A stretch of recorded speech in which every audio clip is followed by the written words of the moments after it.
Hello my beautiful badgers, Messi Coda back again with another classic live dev interview, this time with Starvault, the creators of Mortal Online 2. And this took place when Mortal Online came out back in 2020 when we were in lockdown. And I've been playing about with it since, and I absolutely love it. I'm going to be doing some more videos on Mortal Online 2 once I get back from holiday. So sit back and join. I'll see you all in a second.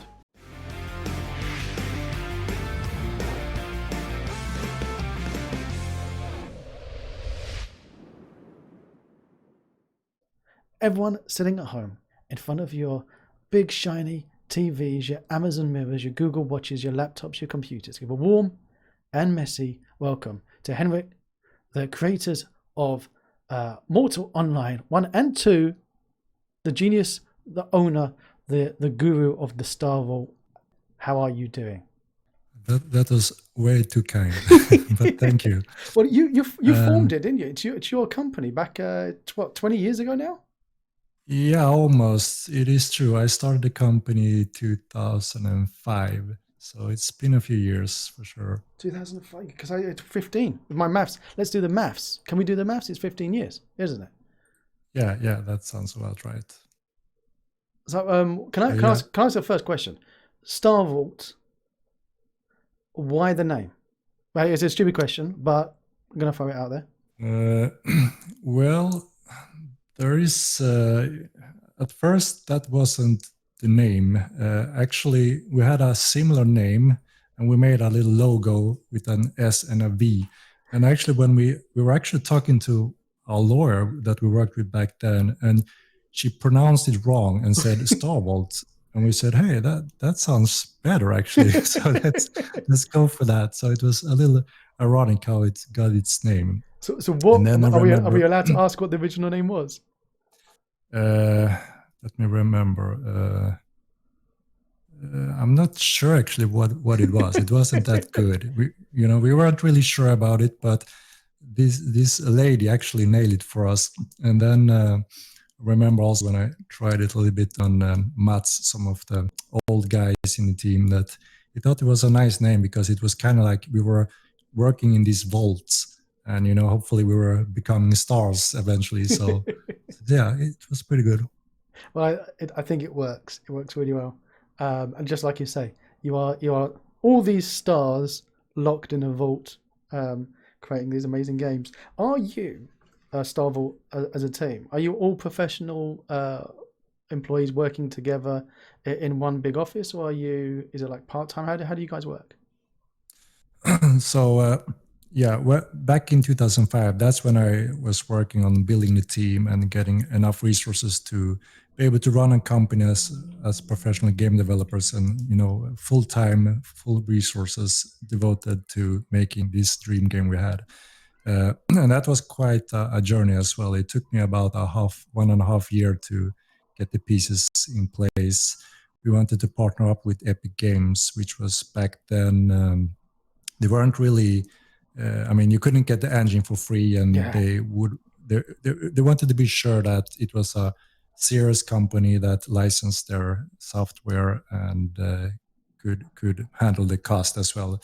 So that was part of the first step to negotiate to be a partner with Epic Games to actually get the source code for Unreal Engine 3 back then, which was very early. It was just announced, and there were not many games using that software. And so when we were planning to release Mortal Online, the latest MMOs using Unreal Engine was actually in Unreal Engine 2. So they were pretty astonished that we managed to get the sequel in Unreal Engine 3, especially when we were on one of the events in Germany when we showed the game for the first time. I remember one of the huge games that was next to us was announcing their game, but in Unreal Engine 2. So they weren't too happy to see that we were blowing them away with the new graphical level. So that was pretty fun. Officially, are you the first ever MMO that came out on Unreal Engine 3 then? I'm not sure actually if there's any other game that was back then releasing something. Nothing that we could see. And there was also this huge battle when it comes to making the network solution for that engine. So Unreal Engine 3 wasn't really built for supporting a large open scale world MMORPG game. So that was a huge struggle for us when we started to work on that on full time. So no, there wasn't much going on really. Well, it's I like how you led into that, because I was going to ask you, when I was started making multiplayer games, everyone said don't touch Unreal because he just can't handle. And this, even like Unreal 4 can't handle networked large multiplayer games. You're going to be spending all of the time making your own brew by yourself, and even then you're going to be pulling your hair out. Don't even bother. Go use Unity instead, because it's got lots of networking.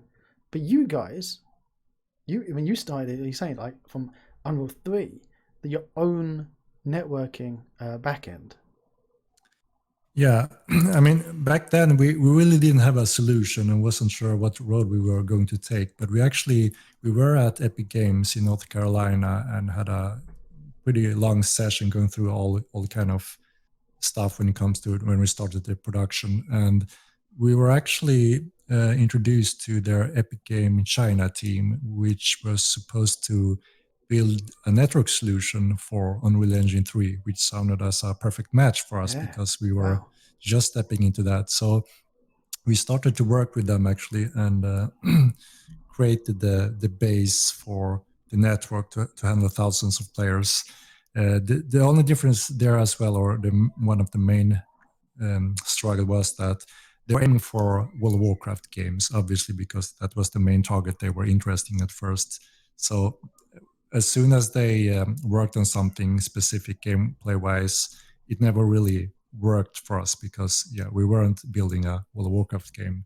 So we noticed pretty much from the beginning as well that we were struggling with using that, but we started a collaboration in a good way, and we managed to progress a lot, and we managed to focus more on the game features when they focused on the network part.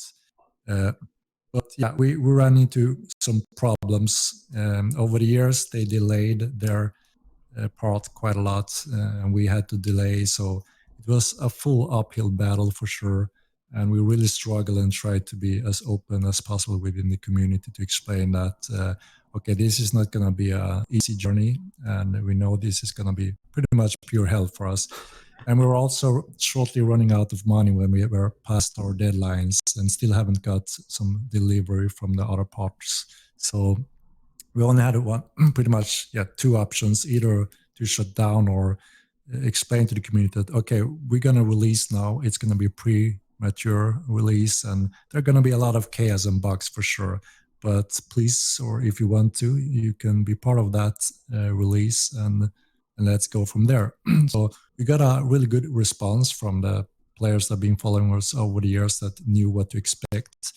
But also there come a lot of a big influx of new players that were expecting a more polished release. So that was also quite chaotic to handle the release. So yeah, everything that went wrong or went wrong. So yeah, it's been a tough and long journey for sure, but we learned a ton, and we're really excited this time because it feels like we have this new second time to really do this the way we want to do it, and now we're also much more prepared this time. So it's, you basically got they say you don't get a second shot of a first impression, but you're more mature now, knowledgeable, experienced, taking advantage of all the lessons you've learned and getting a second crack at the whip, which is amazing. That a lot of people would survive and be able to put themselves in that position, but it's strange that you're doing this launch now, and it mirrors what happened back then in some way, because Unreal 5 is on the horizon, and as you're launching this game now with Unreal 4, you've then got like this time next year you might be over to Unreal 5. So would there be a case of that somebody got leaked a version of Unreal 5 and is an event, and you're actually that company who are on Unreal 4, and then there's another company of Unreal 5. Was that a worry to you? Did you think, oh, should we wait and just move everything over to the new one when it comes out?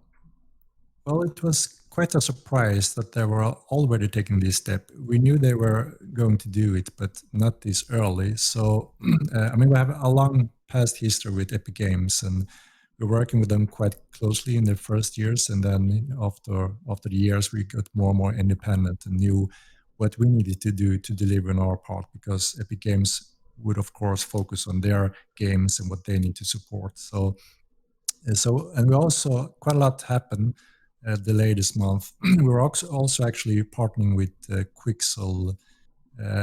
Actually, some of our they started as interns, I think, in my company back in the days. Really? Wow. Some really good, talented 3D artists, and they worked with us for a few years in the Mortal 1, and then they actually one of these guys were a part of starting Quixel, and we always had a contact with them, and they are really brilliant 3D artists. So we were actually making pretty grand plans to using their assets for Multiline 2, which we are doing right now as well, but it turned out a bit different. So when we were kind of negotiating the terms, how we would set it all up, we noticed that Epic Games reached out and they actually bought Quixel. Yeah. So all my old colleagues from that era went into Epic Games, the company, and got excited to work on the next gen stuff. And they were slowly incorporating Unreal Engine 5. So I thought it was going to be quite later when they were presenting the latest engine. But what's also good here that is vital for us is that it's not engine change from 3 to 4. So now it's more like a big patch. So they're still developing Unreal Engine 4 into Unreal Engine 5, more or less. So that's how we also we have that in the pipeline. It's kind of like 4.5 rather than. Yeah. So we actually we have that in the pipeline to move over to Engine 5, because now when we have the more information about that step going to work, we're now more confident, also happy to see that, okay, we can take this step and it doesn't mean a huge merge like in the past. So hopefully we can, and that's also pretty surprisingly. I was expecting us to run and release on Unreal Engine 4 and be there for a few years, but now we're actually looking to move over quite quickly. As soon as we get a first source from the new engine, we're looking to take those steps and see more in detail what it means for us. That's exciting. Can't wait to see that, because some of the videos of 5 are just crazy, nuts. Just looking on your website here, you've got, because I had a peek the other day, you've got a battle royale type Mortal Online as well. When did that come out at the time of the big battle royale hypes? Were you just tagging on the battle royale bandwagon, or is this predating it somewhat? Yeah, a little bit. I mean, back then we were in we were looking into what kind of steps we could do with Mortal Online. We were pretty still at the moment. I mean, we read so much feedback and response from new players that, okay, 10 years later, Mortal Online 1 is obviously outdated when it comes to graphics, and the general polish, movement, fluidity, animation, and user interface was too old. So we actually got some of the feedback from players that, look, why don't just make a royale map now for since there were so many players that wanted to just PvP and have fun. So as an experiment, we just lifted out that section from our game, so players actually could, pretty much like a battle royale game rules, pretty quick match in and out, and it worked pretty well. But again, the general feedback from Steam players was that it's still the old Mortal Online looks and feel. The veterans were, they liked it because they could instantly shine in battle and, compete just like they did in the old game. But for the masses, there's too many things and clunky things that we need to improve. So that led us also to, we were looking to move over to Unreal Engine 4 to see what was needed. So Kitten was one of those experiments where we actually started to work in Unreal Engine 4 to see how everything would work for our game in the future. And we also made it to support VR fully. And it turned out quite well, actually. It's very well polished, and it's both for PC and PlayStation. We still haven't released it in Asia, which we are doing right now.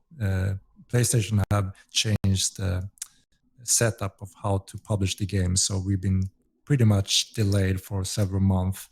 But we've just been waiting for Sony, PlayStation, Japan especially, to be finished with their release setup, and then they will be on the Asian market as well. And so far, all the rates and feedback on this game have been really awesome. Yeah, my kids want it. My kids saw it and they went nuts for it, which is really worrying because, like the trailer video shows the kittens destroying the house, and I know my kids are going to end up doing that with their 2 cats that they've got. Chat are asking for a kitten battle royale game. Yeah, that would be a crazy mix. So was this your first game using Unreal 4 then? Yeah, that was the first project with Unreal Engine 4.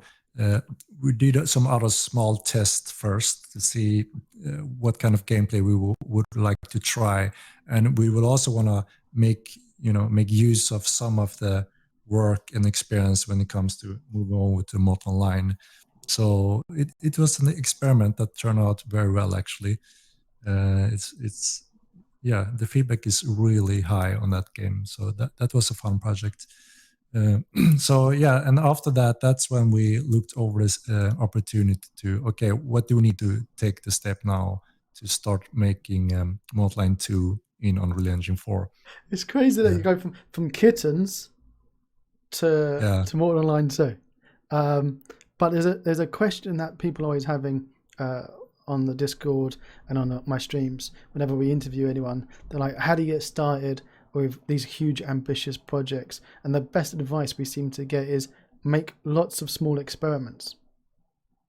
Yeah, I mean, we did pick pretty much the most challenging project or type of game you could pick for being many new developers in the team. So we were all pretty young as well back then, and this high ambition to create this super advanced game. So, but I had this mentality since I was playing the first MMORPG on the market, Ultima Online. Oh yeah, I love that. Yeah. Yeah, back in '96, I started that in an early phase, and I really thought that this is it. I mean, this is the genre I'm really excited for.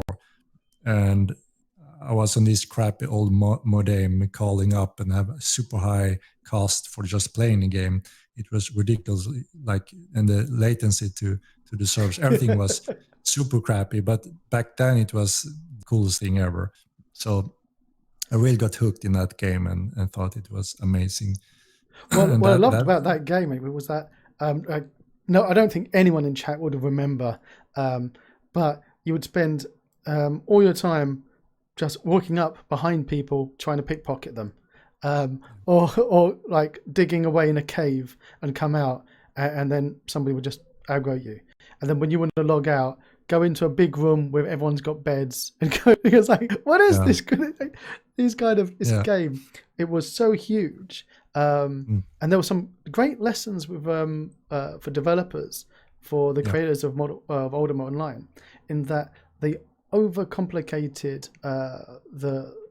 basically the logic, the AI of the game.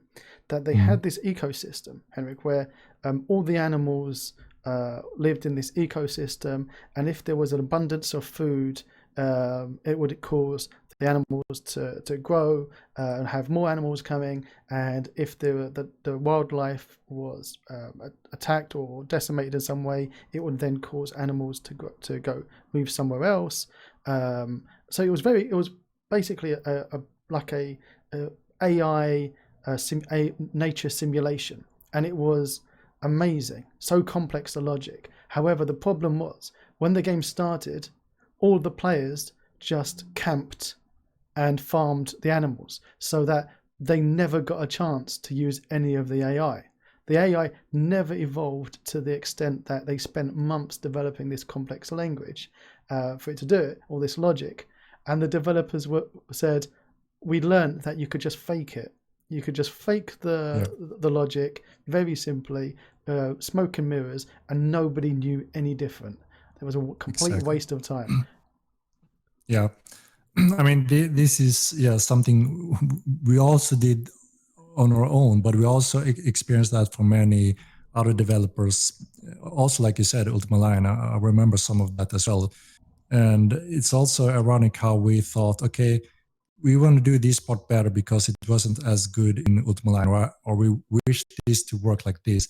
But a month later, we reached the conclusion that, okay, it was better just like how Ultima Line solved it. And obviously they went into the same wall. So that was interesting.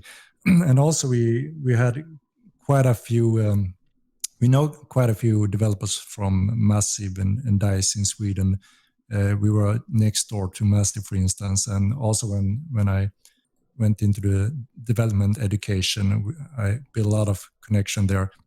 And there was one main coder that said that, okay, we want to make this just like in real life. It's going to work exactly like this, and it sounds awesome on paper. But just like you said, they reached a conclusion that let's just fake it, and we're going to save 5 months of development, and no one will ever know. So it's kind of important in game development. We also noticed when we tried to do, for instance, we had this mount brain. I'm sure some of our Mortal Line players, it's like a split, two sides. Many hated it, but many also thought it was really cool. It was where we made a very ambitious brain for the mounts, how they should behave, and if they could be afraid of different heights or threats or so many different variations. Cool. Yeah, it was really cool and interesting, but it more and more the masses didn't really see that depth of it. What they experienced was that stupid horse, it won't obey my commands.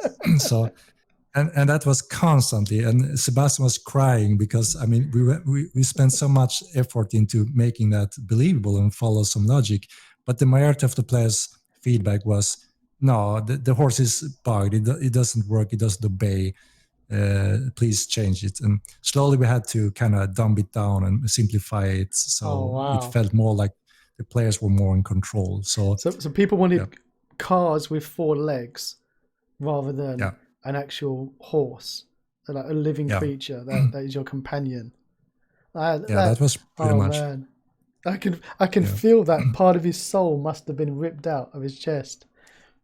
Yeah, I mean, there's still a lot of these areas where we have a lot of love and ideas. Okay, if we do it like this instead, like halfway there, maybe it feels like the mount is still living and alive, and players can still have some kind of control. So that was always something we were aiming for.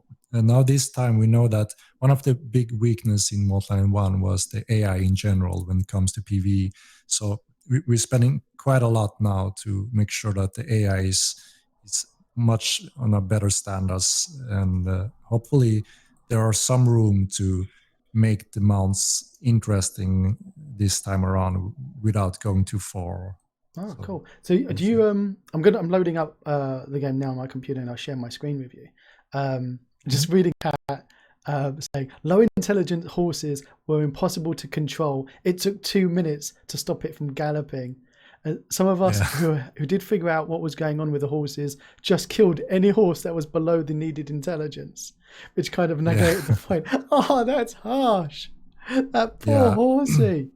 Like, if the horse is too stupid, it doesn't deserve to live. Oh, some numbers may be off there, but the players noticed that after a certain intelligence, they were simply too slow. So they were going for the higher intelligence horses. Do you play other games to get a sense of what they're doing right and wrong, even at this stage? Like for horses, comparing, for example, The Witcher's horses AI versus Red Dead Redemption 2? Yeah, we all pretty much try to play and watch as much as possible. I know Sebastian's always watching streamers for these games to get inspiration and see what people like about them. So I think that's a good way to, since we don't have the time to play all those games, it's a pretty good way to actually see someone that knows what they're doing, that streams it. So that's something we do quite a lot. You need to get the good players and the bad players, though. Yeah, that's true. I mean, we do want a much wider audience this time around. Multiline 1 was very hardcore, very niche. So it was a pure battle for any new player. And I mean, the stay chance percentages was so small if they didn't run into a friendly player that would take them on or teach them. So we improved that a little bit over the years, and eventually we created this haven location for new players to learn even better, and that helped quite a lot. So we're gonna make use of all that experience to improve that further this time. Because that's the I was reading some of the old reviews on Steam, and some of the comments basically, if you haven't been playing the game for a while, if you haven't mastered it, then you haven't got a hope to survive. So like you're saying, if you're making it a little bit more approachable, especially for newbies or bad players, for some players might play it for a long time and they're still bad, like me. Most games I play, I'm still terrible at them. No matter how often I play it, I probably don't have the natural skill and ability to wiggle my mouse around and my keyboard at the same time. But what makes it depressing is if you log into a game and, like you say, you die straight away, or you can't find a group of people that are needed to keep you safe and help you along the way. But those games where you can have the best of both worlds are a jewel, aren't they? Yeah. I mean, one of the keywords I always said since the beginning, the game should be super simple to get into, but a lifetime to master. So, you know, we have all the, from casual to hardcore players. It's like real life, though, isn't it? In a way. Pretty much. Yeah, because you're born into life. You can live it without being an expert at it, but to master it, it's going to take you a lifetime. Yeah, that's true. So yeah, we have quite a lot of improvement there. I mean, just the feedback alone from the game when a player do something have been non-existent or just awful in Multiline 1. So there's always been this confusion. Okay, when I try to learn this skill, for instance, it says you don't know enough. Or I mean, it's been so many different feedbacks messages to the players. So it's so confusing that even today, if someone asks me, what's wrong here? What am I missing here? I myself also have to like kind of look it up to see, okay, how was it now? And that's not good game design when it's not following proper logic or is simple to understand based on the game feedback. So that's something we've been working on quite a lot, and already from the beginning make sure that, okay, the user interface is really simple to read and fluid for the player to follow. Because that leads into, I'm just going to read chat for a couple of questions we got there. Taco Kaji saying, Taming and Beast Mastery combat was awesome. How will it be? Will it be the same or different in Online 2? So yeah, the base would be pretty much the same when it comes to how it works. But some of the main differences here is that obviously since we're rebuilding the AI, it will behave quite differently. And one of the big key rules we're enforcing this time as well is that, so for instance, if it's a humanoid, that humanoid should play within the same rules that the player does. So he will have stamina, he will have mana, and he will have to have items to use. So in the old game, it was like a preset. This enemy always attack you like this without having the mana check or anything. And mounts and pets for players, we struggled quite a lot how... I mean, there were so many issues when it comes to the AI working on both the server and the client side. So that whole thing gonna change, and that also affect balance so much because we don't know at all what kind of stats and skills that we need to tweak now when we have an AI that actually behave like you would expect this time. So there will be quite a lot of changes, but still you would remember, you will recognize the old ways of, okay, this is how it's going to work and this is the system, but hopefully they will also notice that it's highly improved. Cool. So you're keeping the feel of the taming and the beast mastery combat, but it would just be better. Yeah, that's the plan. Hopefully. In short, I've got a video playing. I'm trying to find a video of people taming, and there's somebody taming a bear, and they seem to be inside the bear as they're taming it. Now, I'm not sure if that's intentional, how you tame the animals, you spiritually climb inside them. I can see how that would actually work on a better level. Yeah, I mean, I see your screen now, and just by looking at the environment and the user interface to the right, it's a very old build. And yeah, you see that wasn't behaving as it should. He runs into you and clip through the camera. So not a real pleasant experience, especially today when the expectation of quality is much higher than back then.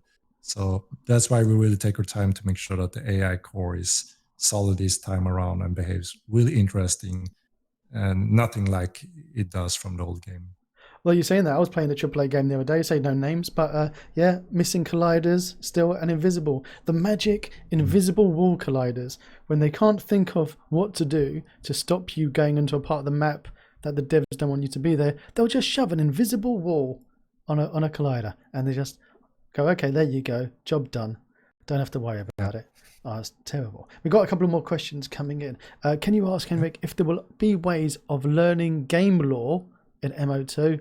There was pretty much no lore in Online 1. You had to read it on the website.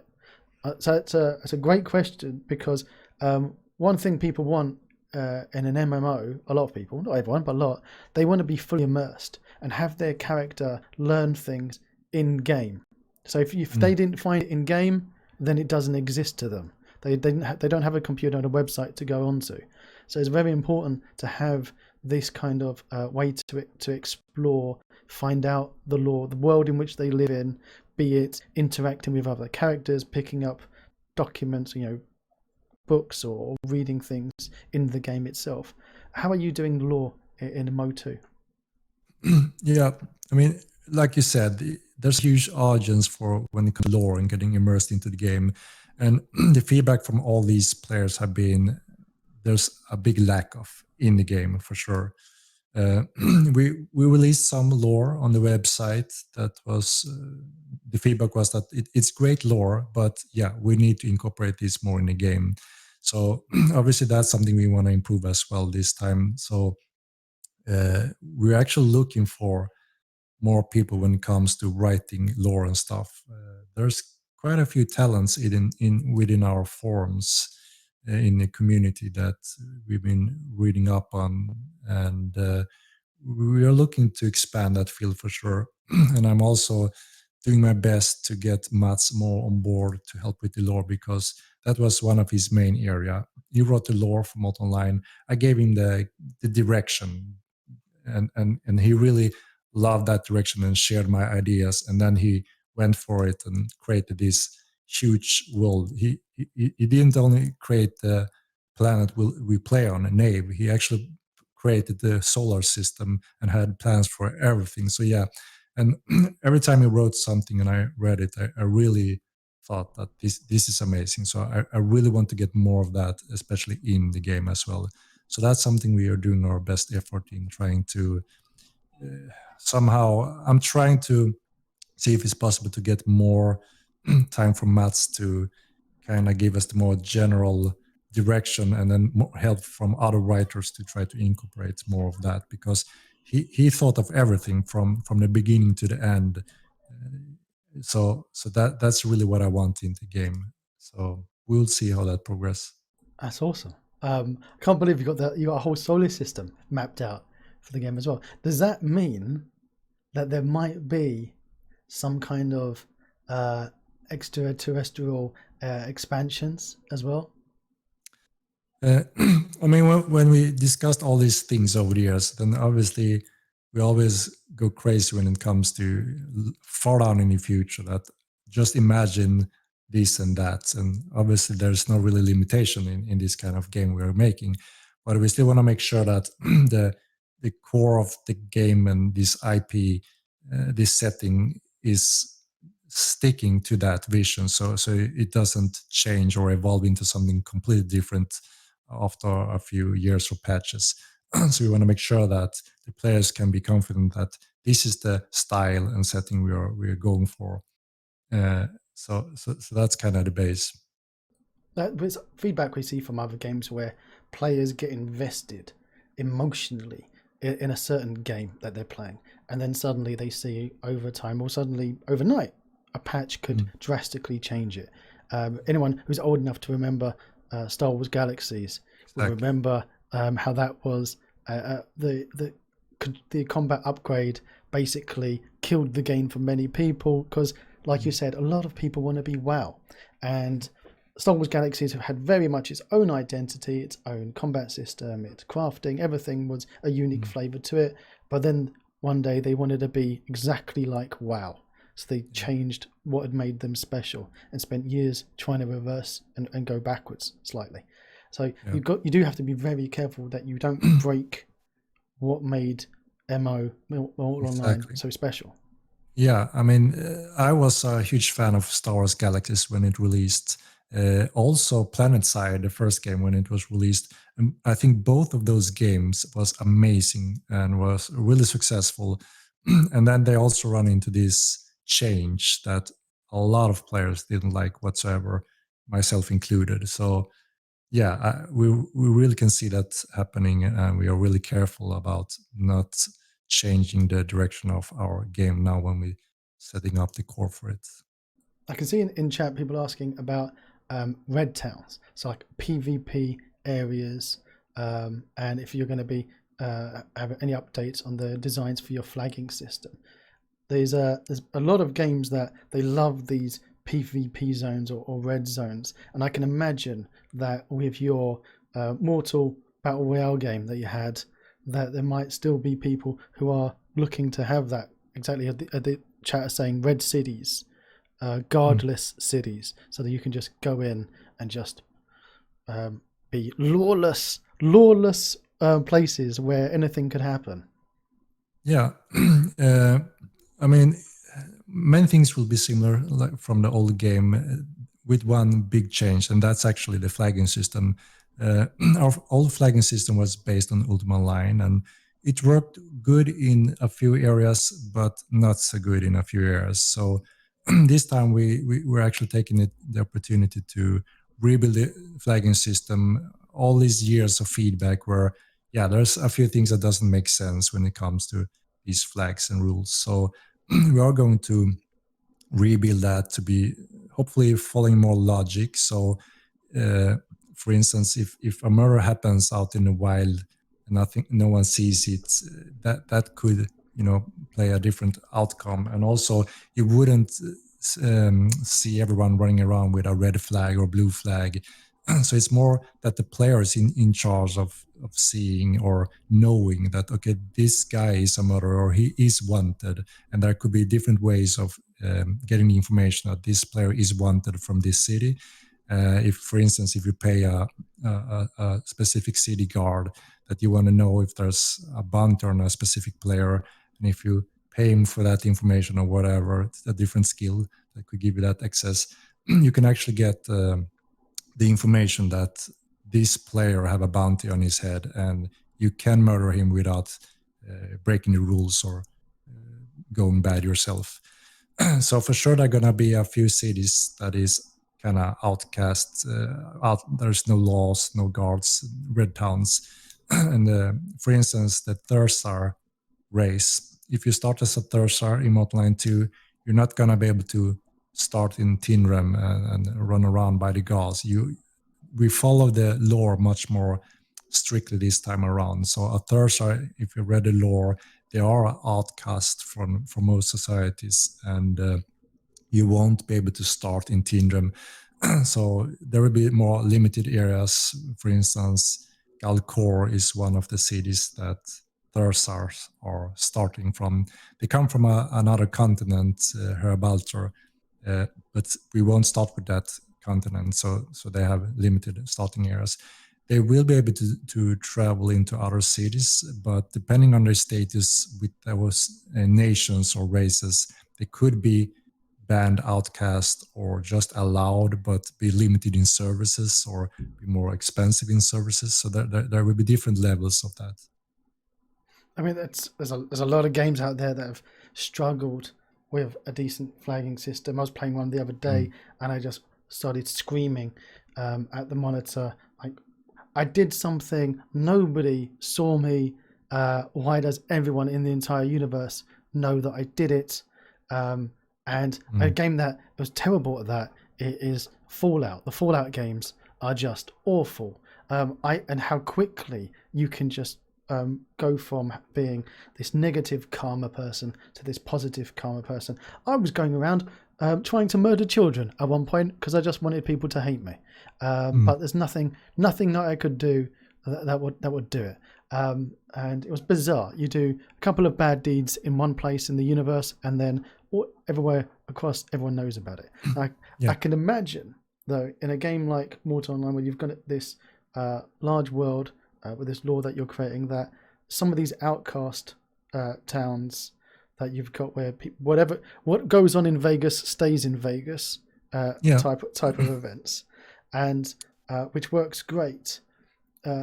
But there's other places where, even though you've done a heinous action in one town, that town has a lot of trade with another town, so therefore they would know that you are a baddie because the wanted posters got transported in trade where they're communicating. It makes sense, doesn't it? Yeah, exactly. I mean, that's the challenge as well with now when we're trying to refine our flagging system.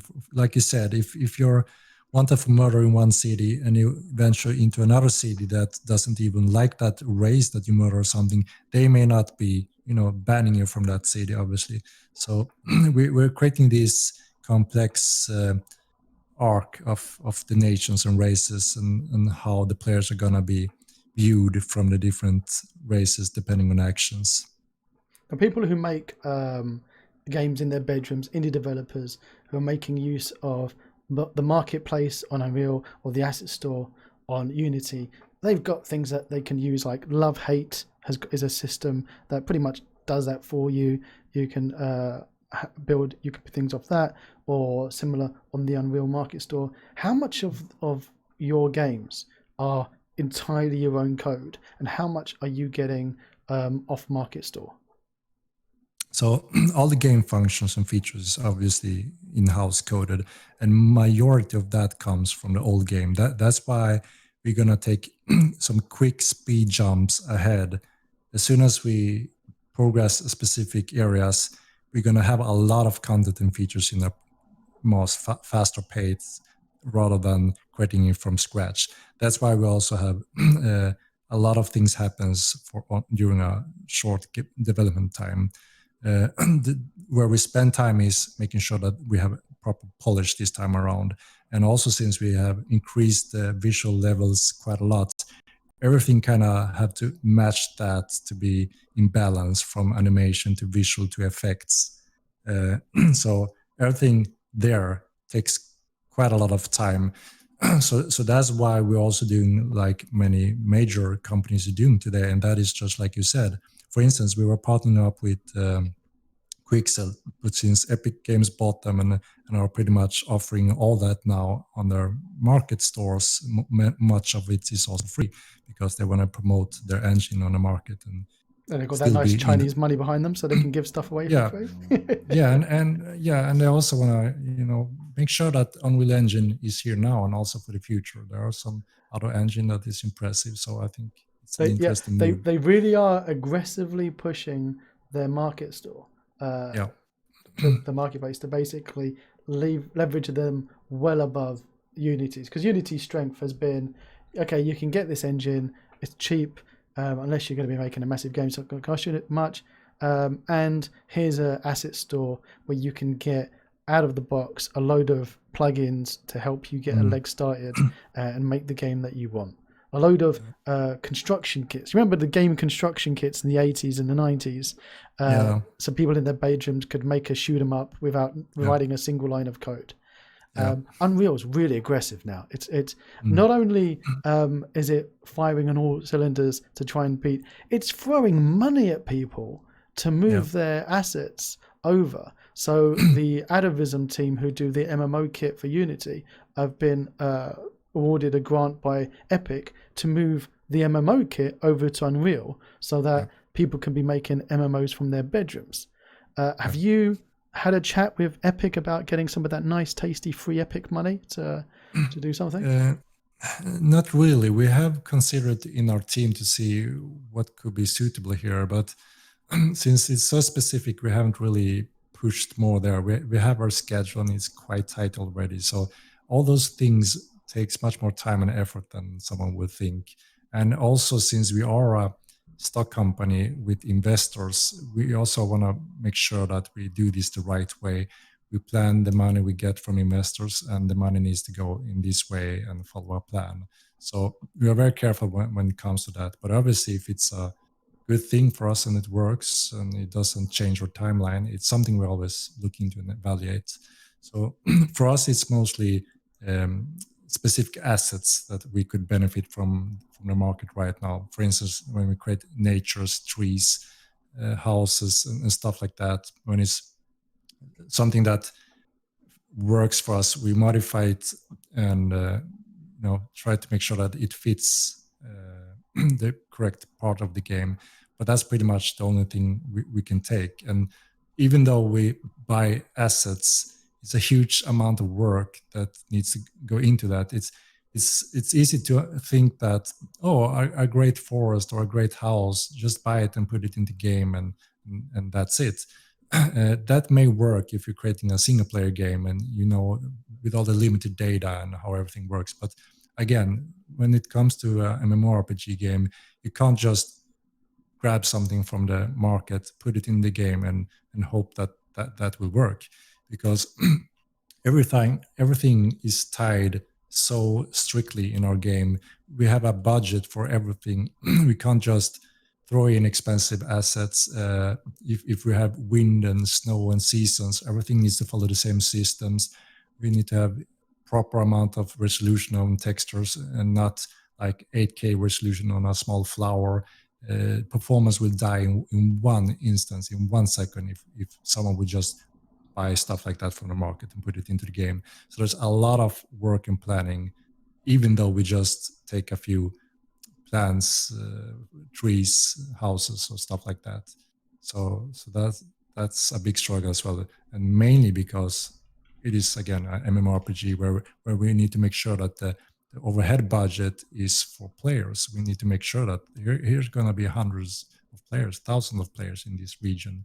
So we need to make sure that works. So now that you've got Immortal Online 1 under your belt, you've got all that experience. I'm just playing a video in the background showing the difference of graphics between 1 and 2 that was uploaded, thankfully, by someone called Wolfzeit, which is his name. He's got a fantastic set of videos on the Immortal Online game. And you've got this experience. You made MO1, but when you started Immortal Online 1, how many of you had worked on a commercial game or any game, let alone a massively multiplayer game? We weren't many that have been working on a game like this, especially MMORPG. So most of us were pretty much new. We had some. We worked with some senior game developers that kind of plan that, okay, this is the system we need to build and how we need to build it. And like I said, we also worked quite closely with Epic Games the first years. So we were at their office and having these sessions, how to create our systems. How did you get in with them? Because if none of you had been making games beforehand, and you're a bunch of people, uh, uh, lads and ladies from Sweden, getting together, making your first company to make your first game. Yeah. You just knocked on their door and said, "Hi, you don't know us, but can we come in and play?" How did it work? Yeah, well, Sweden back then when I started was kind of putting the game development era on the map, the world map. Like I said, I'm friend with some of the co-owners that started Massive Entertainment, and they were actually they Is went it the like same. the Nintendo story? Because that's pretty much like you guys put Nintendo on the map. Yeah, I don't know if you could say that, but but yeah, it was this combination of that we had some talents in the team and we have really good connection that we would work with, and and we had this growing education when it comes to game development, and some of the companies just starting were actually yeah showing the world that Swedish game developers are good, and we are growing in that field quite rapidly, and also investing a lot of in education when it comes to game development. So that mix, I would say, gave the opportunity, and I took the role of trying to do the other part, which was also pretty much impossible, everyone said in the gaming industry, and that was how will we get the fundings for this? Yeah, This is a the huge money. project. The money, yeah, and I mean it's all these salaries for years before we can start selling anything. Who would invest in that? I mean, it was a huge challenge as well to get those pieces into place.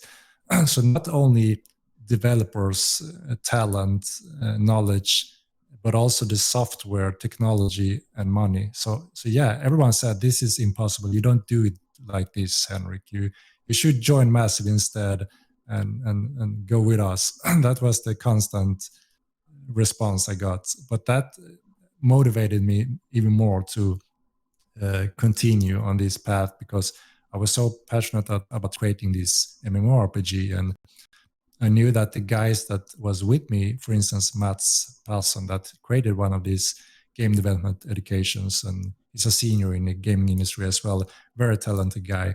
Uh, he was both laughing at me when it comes to how are you going to do that? That's nuts. But at the same time, he said, "Hell yeah! If you manage to do it, I'm with you because that would be my dream as well to be able to design such systems, create lore, create this game world, universe." That's one of his passions as well. So it was a good match that I met these guys, and I told him, so okay, so if I manage to get the fundings for this, you're with us, right? You will move down to our city. And he just laughed and said, yeah, sure. And 1.5 later, I called him and said, it's time, Mats. You can move down now. And he said, holy cow, okay. I would pack my things and go to Malmö. And he traveled to our city, and we started working together as a team. And that was the beginning of everything. So never give up. If something feels like it's going to be too much, people keep telling you to stop. Don't do it. That's a good lesson. Just keep on. Yeah, I mean, I remember that I met so many different investors, developers, and all kind of people, and especially in Sweden, I slowly started to expand. And one of the big challenge was, of course, an investor, a senior investor, they want to invest in something they understand and can touch or know what it's all about. And obviously, the majority back then didn't have a clue what I was talking about. They thought I was just mad. So the majority just said, yeah, sounds very interesting, but I have no clue what it is. So therefore, I can't invest in this. So, and some of them also were, when I were talking to the gaming industry that were supposed to um, um, make the gaming industry and developers grow in Sweden, they promoted a lot of this, investing a lot of money in both in marketing, education, and just doing it aware of investors and developers and companies. But they just directed everything towards being owned by some of the major ones. For instance, Ubisoft owning Massive and so on. So they would be afraid that this could hurt investors if they didn't understand. So it's better to take the safe road and join one of these So companies like Ubisoft. that was their model of growing the industry in Sweden. Was their model was get companies bought out by larger companies. Well, which is is it safe to keeps people employed if they have the stability of a large company behind them? I can understand when there's less risk involved.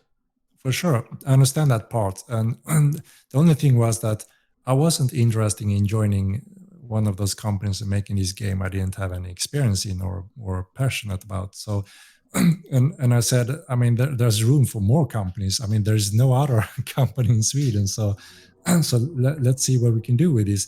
And the exciting part with this project was that we don't need many players to break even, and we don't need many more to become a huge success. And that was one of the exciting parts for investors, that if we just do little right and get a few players, we can grow very quickly, and that will help us to get even more resources. So that's also we've always been on this line where we go uphill and we're getting close, we can feel it, and we had the numbers at sometimes. But then again, there's always something that pushed us back, especially with Modline 1. So again, this second time, 15 years later, doing this journey once more and having all the base from the first game, we are very excited to do this second time and feel so much more confident that this time it will be a different outcome. It's exciting. I love your story. It should be talked to people to make it into a Hollywood movie. Honestly, your launch of More Online, you're saying it couldn't have gone more worse if you'd planned it to be bad. How much stress testing did you do in preparation for it, and for it still also to not be a successful launch? I mean, we didn't have enough resources to do proper or enough stress testing the first time around. We had our different phases and they worked pretty well, but again, we didn't expect, I mean, we did get pretty flooded on the release day. We didn't expect that so many would join us because we hadn't done anything in marketing or pretty much anything at all. Players just found us and we were hoping that we would grow over time, but it was almost the opposite, that thousands of players jumped in on day one and it was pure chaos. Everything got more flooded than we would ever have guessed and gave us so many more new issues and things to solve instead of slowly growing over time. We tried to divide players into blocks to get them into the game, so we would kind of cut off a lot of the stress. And we managed to fix error after error, as soon as a new arrived. And it kind of the same thing happened all over again in Steam release, because then we're not talking a few thousand, we're talking like 100,000 instead. So was that free to download and play at that point, or was it paid? No, at first, let me remember. What was it? Was it paid to play at first? Does someone remember in the channel? I'm almost forgot. In chat, who can remember? Was it on the Steam release? Was it paid? Steam was free to play. Free to play. Okay. So if you'd had hundreds of thousands of people spamming your servers and they'd paid you $30 to go in, that's a lot of money, mate. That I would cry happily. It's it's a bad launch. We got 3 million. Exactly. It would be a positive chaos kind of. So, but yeah, that's right. It was free to play, and that also, of course, helped us to get so many more players that we couldn't expect. So yeah, it was all over again, chaos in a new degree when in the Steam release. And again, so many players that had no clue what Modline was, just saw the trailers and thought it looked cool. And many of them also expected more a World of Warcraft game. So many just bounced directly it was a very difficult experience. And yeah, we had a lot of issues there as well in that ways. With people subscribing to be able to play, were you running any analytics to see what that bounce rate was? How many people at launch who had a bad experience came back afterwards? If it was a return from use marketing terms, churn, like if it was like within a month or 3 months, or they never came back. Yeah, since the players that found us from different games and been with us and following the progression and development, many of them were the core players, and many of them also understood that we try to be as open as possible and explain that, look, it is going to crash, there is going to be problems, and we just hope that you bear with us and give us the time to fix that and polish that, even though we have to release now and there's a cost to subscribe, and the game will launch and it will be persistent, but it will be problems in the beginning. Many of those players were supporting us and understood that, and also pretty quickly saw the progression that we weren't just lazy and sitting back. I mean, it never stopped. We were working so hard, so many hours, so many days. It really took so much energy out of all of us. So, but these players were actually coming back on and off. For many of them took pause breaks from the games, especially when wars started to happen in the game. When one side lost their assets or whatever, it was a big hit, and it means a lot of work to get back to that. So that caused many breaks from old players. They could take a break from a week or two or even several months, but then eventually they came back to the game again. So we noticed a huge player base from this core group that was really supporting us and coming back, and many were just subscribing to support us. And that was really amazing to see that these players really like the vision and see the progress and see that there's a lot of those pieces now in place, and it's really good, and it gives a unique gaming experience, even though we still have polish left to do and more work to do. And then the big difference when we entered Steam release, that's when completely players that didn't have a clue at all what Multiline was about, they came into the game. Again, we hadn't really prepared that step to take the players in a proper way and educate them or show them how it's meant to be played. Many players wonder, so there's nothing I can do in this game. I can just kill some pigs in this garden, that's it. And veterans said, no, you can do more than any other MMORPG on the market pretty much. So what are you interested in? What do you want to become? And he was like, I don't know. Is there no quest? Where's the arrows? No. Don't think about World of Warcraft. Think about a living world where you can start your business. You can become a thief. You can become a fighter. You can become a tamer. And there was, oh my God, you mean I can become this and that? Yeah, sure. It's just, I mean, it's about your imagination of what you think is fun in doing. And as soon as they actually reached that point and started to move towards that direction, those players were becoming subscribers.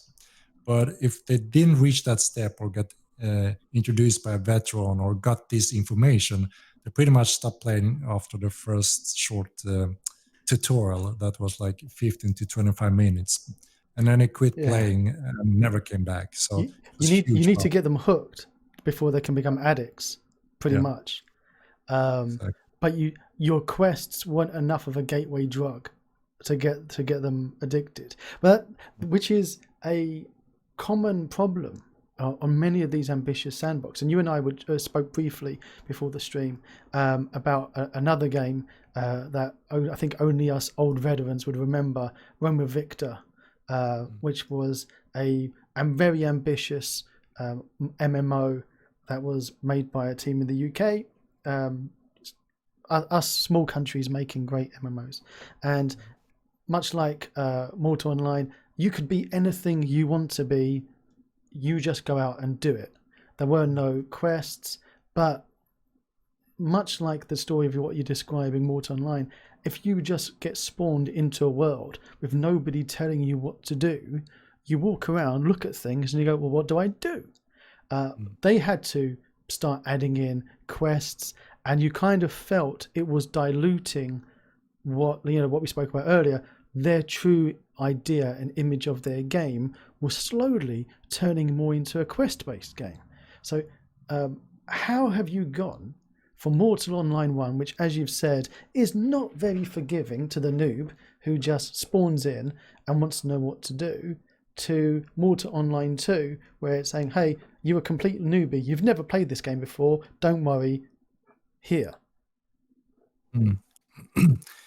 Yeah, so the latest development we did in Mortal Online was in this area, because we noticed that just looking at the numbers from Steam, we had so many new players daily downloading, entering the game. So there was no shortage of new players.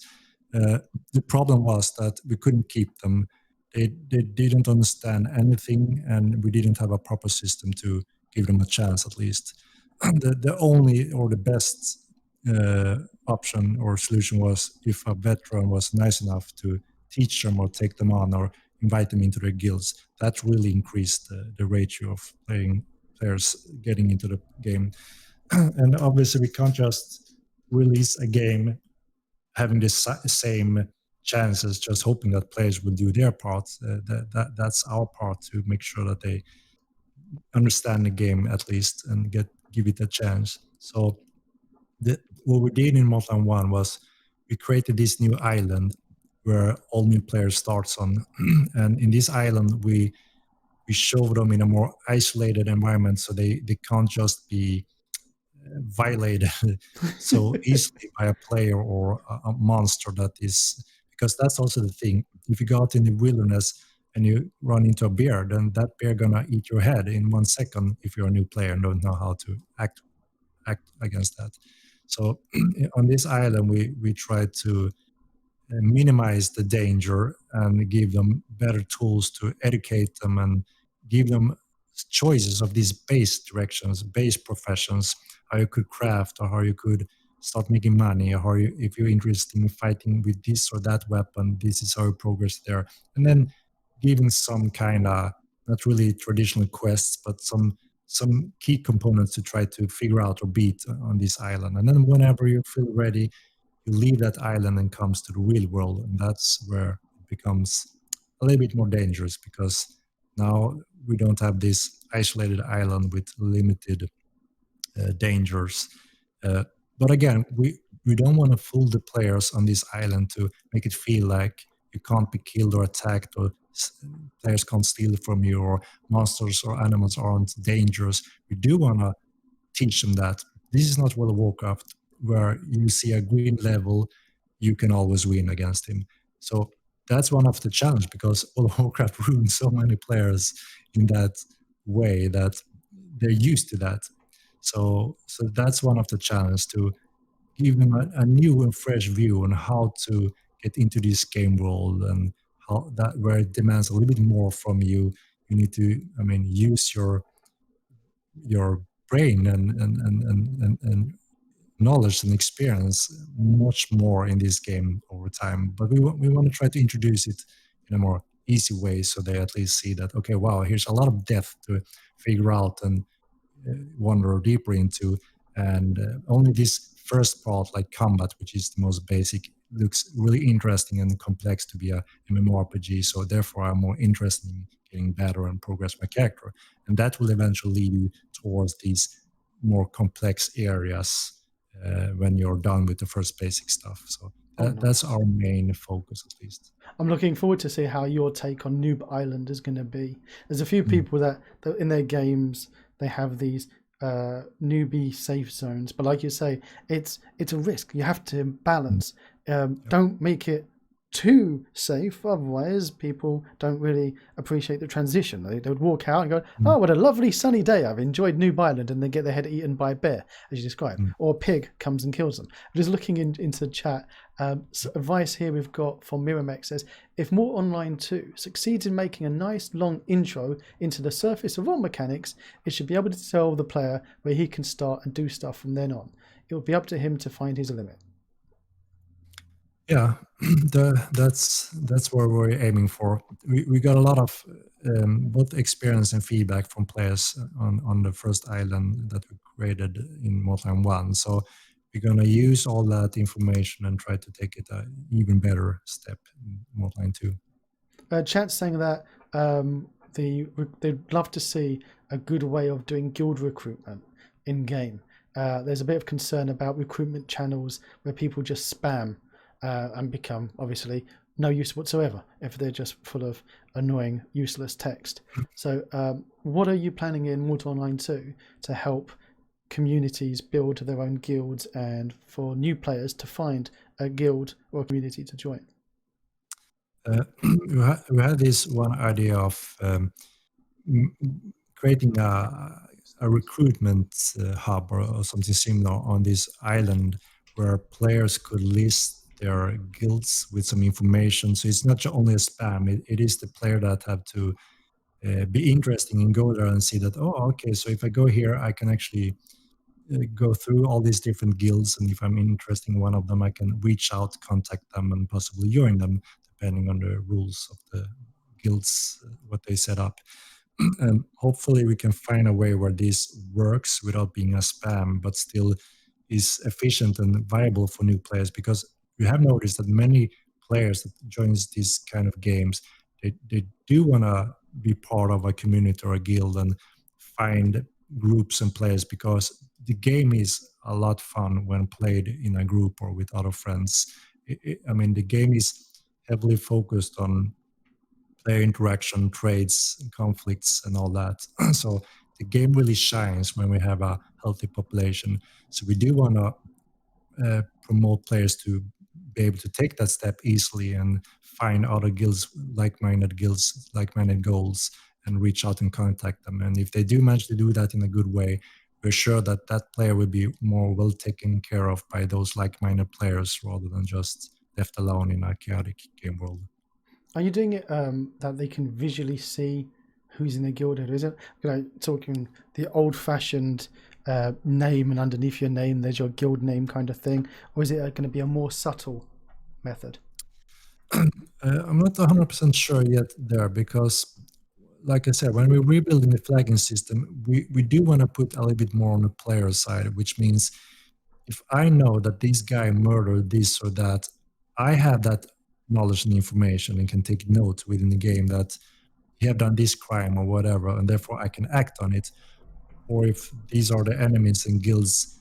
So the main goal here is that we do want to give that more to the players, that they are in charge of that, and if they know correctly and have the knowledge, they can also behave correctly on it.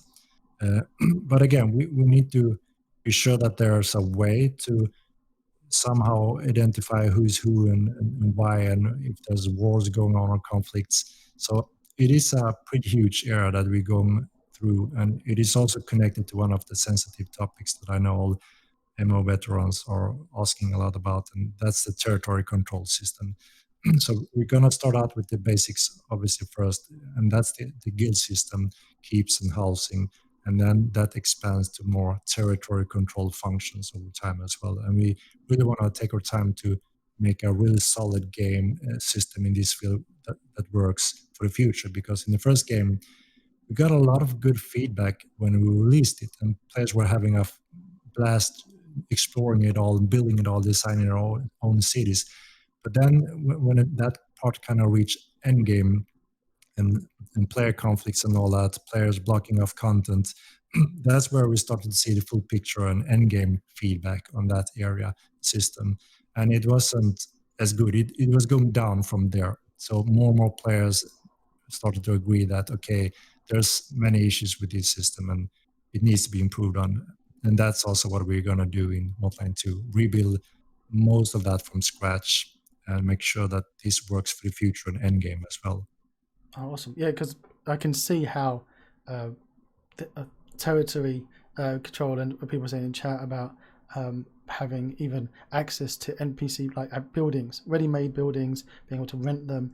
It's easily for players, especially large groups or guilds, to abuse that system, and then it just becomes frustrating for new players smaller guilds or complete newbie, he doesn't even have a chance to get started because the world already has been taken over. And in a lot of ways, that's actually very realistic, though. In real life, that 1% who've got all the money own 90% of all the land that you want to be able to build on yourself. So, you could say, well, it's realistic. that's what life's like. It's not fair. Never mind. Yeah, but it doesn't make it fun for somebody who's paying money. And like you were saying earlier, lessons you've learned from Mortal Online 1, from Mortal Online 2, it's not free to play anymore, is it? Exactly. There was mostly the cons were growing when it comes to the negative parts were growing over the time when it comes to free to play. The only positive thing was at a brief moment where we got an influx of a lot of new players, but since we couldn't take care of them properly enough, we lost most of them very quickly after. So we were just stuck with a system that was highly abused by everyone, using alts for everything, multiple accounts for everything, trying sneaky things for everything. So we couldn't really see the benefit anymore. And we want to make this game that has the same fair chance for everyone. And we also noticed that players didn't really invest in the characters. They didn't feel attached to their character.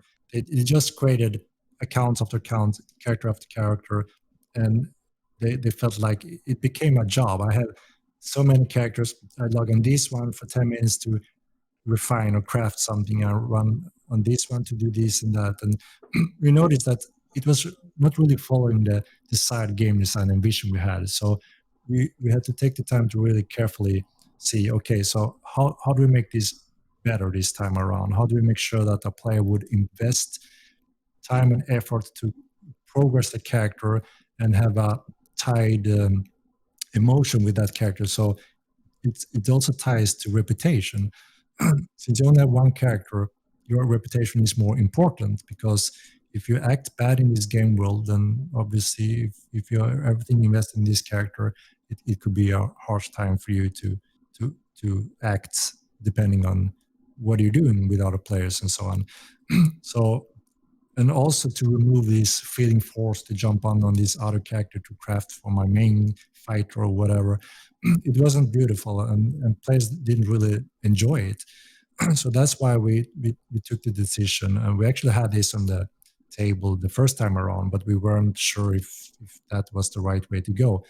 So we kind of feel now that, okay, with all this knowledge again and experience, we should be able to pinpoint all these areas that wasn't that successful and make sure it works better. So hopefully now players will invest more time and choose what they enjoy doing. And since it's heavily focused on player interaction and trading, they shouldn't be forced to create a craft for their main fighter. But if they are a fighter and they want to learn crafting as well to support it, it's possible now, since we also divide the tree skill system to be more complex and offer more for one character. Since awesome. That was like talking earlier about other games. I just see lots of parallels and similarities in both Star Wars Galaxies and the Rome Victor, as we were talking about earlier. That Star Wars Galaxies first, you could be a bounty hunter who's also a tailor. It was amazing before they changed it with the CU update. And likewise with Rome Victor, it was you could learn any skill you wanted, but the more skills you learn, the more decay you might get on other skills. So you become an expert in 20 skills, but you're not bad in maybe 30 other skills, and then you're pretty crap in some other ones. And a lot of games go down that WoW model, which put people into, you're a healer, you're a tank, but their solution to that is you can have as many characters as you want on a server. SWG, you remember back in the day, you had one character per server, but you could be on multiple different servers. Or once you got a Jedi, the second time round, before they changed it, you could have two characters on one server. You could have your Jedi character and the second slot that got opened for you. So what people did was, and I'm one of those people, and I've still got boxes in the cupboard, I would be subscribed. I would have like 5 monthly subscriptions to Star Wars Galaxies, so I could play 5 different characters on a server. But that's 5 monthly fees. So is Mortal Online 2 going to be a one-off payment or a monthly transaction fee? There's a monthly subscription fee to play Modline. So it is that model. And so is it the same monthly fee for everyone, and you don't get any benefits? It's not like if you pay like a premium, you get more in-game currency compared to someone else who's paying no, the normal one.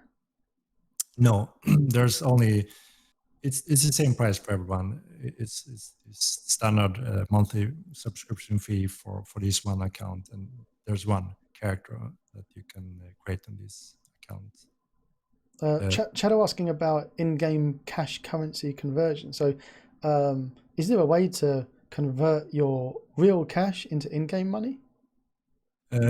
No, we don't have that, and there's also one big reason that we are really nervous and are not interested in going that road, and that is because you would buy money pretty much in the game, and since the entire game world is so heavily focused on player built and crafted things, everything is player driven economy, and it's something that be very important in the first game and even so important in the second game. So that's why we're very careful about how you can affect the economy and player trades, and that function usually affect that trade quite heavily. So, and I mean, even mine is a good example. They have Plex, like many of you know, but it is kind of pay to win. I mean, if you just add some money and you have this Plex, you trade it, and then you can buy a bigger chip. You shouldn't be able to jump in until you actually grind the money for it and learn the skills better. So there's areas where it becomes very sensitive very quickly, where it gets affected, where players can buy all these huge assets and take location in the game world that is already kind of, how do I say it? We need to make sure that the balance of who can control and claim that is done in the correct way within the game and not affected by real money. So, I mean, there are people in chat like are debating, saying that one person said they knew somebody who would kill bandits and sold gold, and he lived off that money in real life. He would pay rent, food, etc., based off his in-game actions. And as going back to SWG, I remember there was a huge marketplace on the forums where people would buy and sell like resources in game. They'll mine and harvest, and you go, okay, I've got 500 units of whatever, and people would buy it using in-game currency, which is fantastic, because like exactly as you're describing, it's a economy that's player driven. Albeit they only had a way to have a marketplace for that outside of the game, because there wasn't that structure at the time in the game. However, there was also people paying real money to buy your character. I'll buy your Jedi off you for $400 kind of thing. So do you see a problem in and I'm going to call it a black market marketplace, where players are buying and selling in-game currency amongst themselves using real money? I mean, it's pretty much impossible to control that, because, like you said, it's in all games, and the Chinese farmers are famous for finding games where they can farm gold and sell them for real money, because for them that could be more money than for us. When we released Modline, we saw some of these websites starting where Chinese farmers were offering gold for us, a cent or whatever. And it was ironic, because when I tried to buy some of these, I said, yeah, I would like to buy some gold just to see how this worked and if it was real. And they, at that moment, they didn't have anyone working in game, obviously they would have that listed to see if there was a growing demand for it. And at one time, they actually started to put some people into the game to try to start harvesting some money until they very quickly found out that players were killing them and stealing all their stuff. So they kind of have to shut it down quite quickly again. So that kind of handled itself. And I guess that's gonna be the same way in the future as well for Modline 2. If there's these farmers going in, players will handle them how they see fit. Um, but again, we've always been a little against and very careful when it comes to how a player can buy stuff and get trades in the game. But like I said, when a player decides to sell his or her account or an item on a black market, it's very difficult for us to track that and handle that and also spend resources into that. So we never done that. But it is kind of against the rules and we don't support it because what usually happens is someone contact our support and say, look, this guy sold me this account or whatever, and now he changed password. And yeah, that's the things that happens with these black markets. You get robbed and tricked. And since it's not allowed, we can't help anyone and being tricked in that way other than we can only make sure that the owner for this account is the rightful owner. And those are the rules that is important to understand so people don't get tricked like this. There's a big sign you can have: buyer beware. If somebody, as you say, they know that it's naughty and they get in trouble by doing it, they shouldn't do it. It's illegal for a reason, because it's dangerous and it might go tragically wrong. Teko Kaj is asking, is this the right forum to ask? It's the right forum to ask any question, but I'm married, so it's okay. When's the next release of the $40 keys? So you've got different keys to help support. How is explain to us what the $40 key is and why people should be buying it. Yeah, so at this point, we are in, as you know, an alpha where the main focus is combat movement and logging system and the main winners and all that. That's what we're testing right now. So what we want to do now is make sure that we have players that knows what it's about and what we're aiming for, so we can have very effective feedback, effective bug reports, or many of our veterans can very quickly see what doesn't seem to work or what not compared to a new player, because there's the core base is similar from the first game in combat system as well, even though everything is pretty much built from scratch.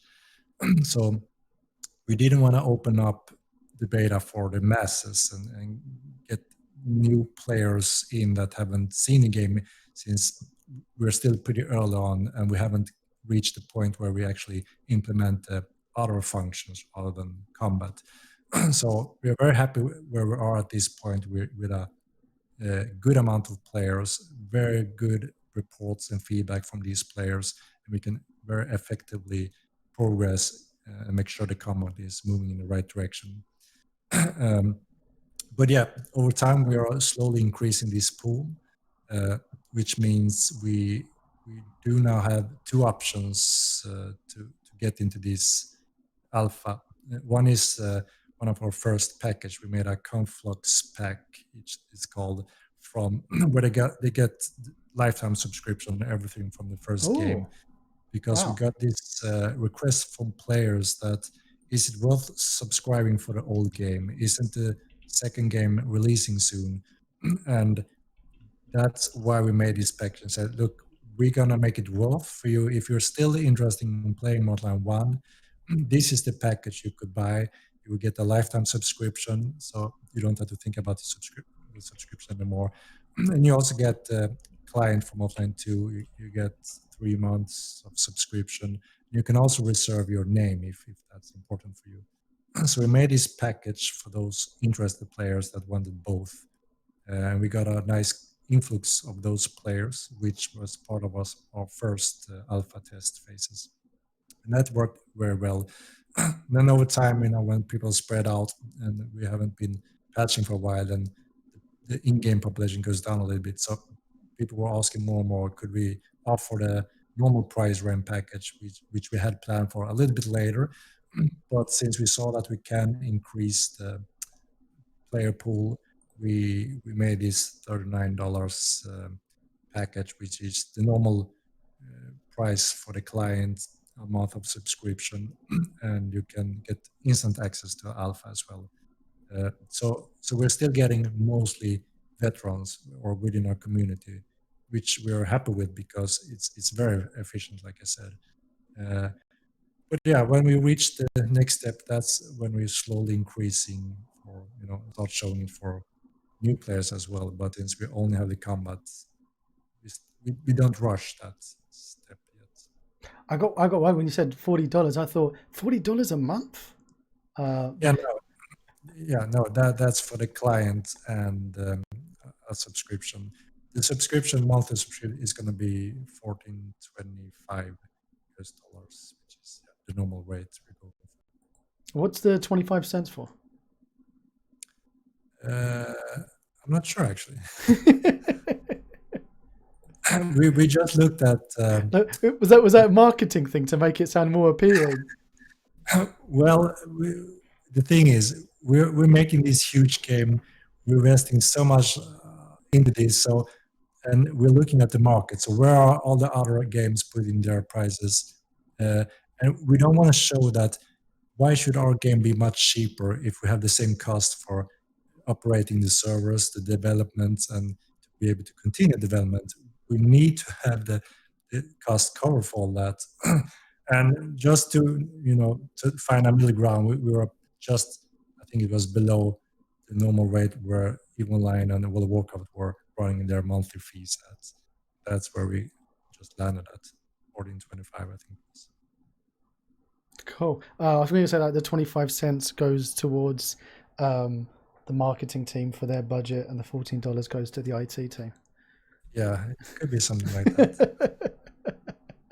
Well, I've just got on the screen now your matrix, your price matrix that you've got. So you can get 3 subscriptions for the 149. Is that 3 months worth or actual 3 different? So you can play 3 different characters. No, it's 3-month subscription in that package. And the perpetual unlimited lifetime of the first game. So when are those servers going to get shut down though? The plan is that as soon as Hotline 2 goes persistent state, that's when we start the world. That means the lore transfer. We have a specific time age in Hotline 1, and there's the time gonna lapse over to the new era, which is Hotline 2. So we have a small transfer. We have some plans to make an ending of the first game. And then several hundred years have passed. Oh, that's awesome!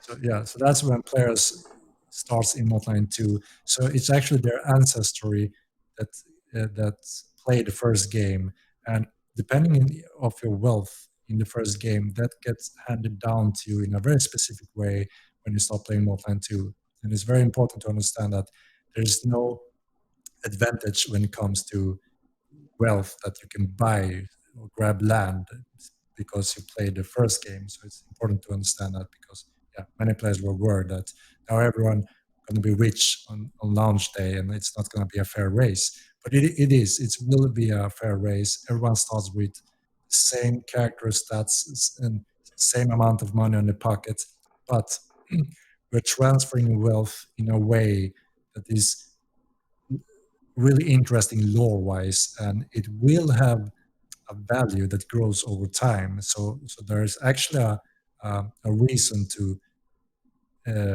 still have your wealth from the first game and bring that to the second game. And there's still time to build up some wealth. That's the question I was going to ask you.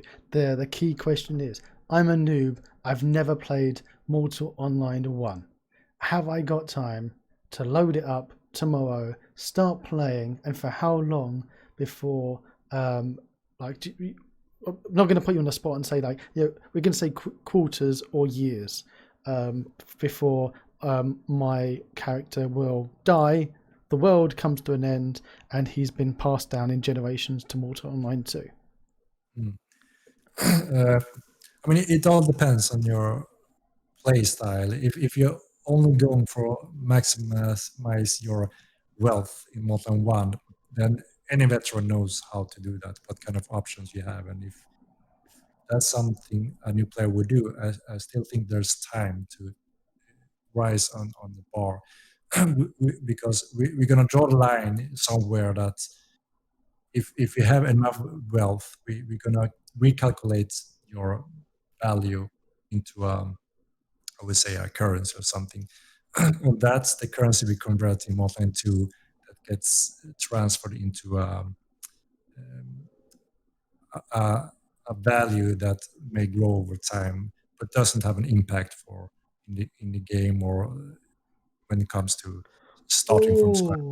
Oh, I'm guessing because you've given nothing away in details, but I'm kind of like guessing you're hinting at something like an in-game dynasty or some kind of reputation, like you become a grand family or one like of a descendant of a renowned lineage. Or I don't know. I'm hypothesizing. It could be anything, but I'm intrigued. Do you even know what it is, or are you, and you actually have this planned out, or are you winging it? Do you honestly know what you're going to do? Have you worked it all out?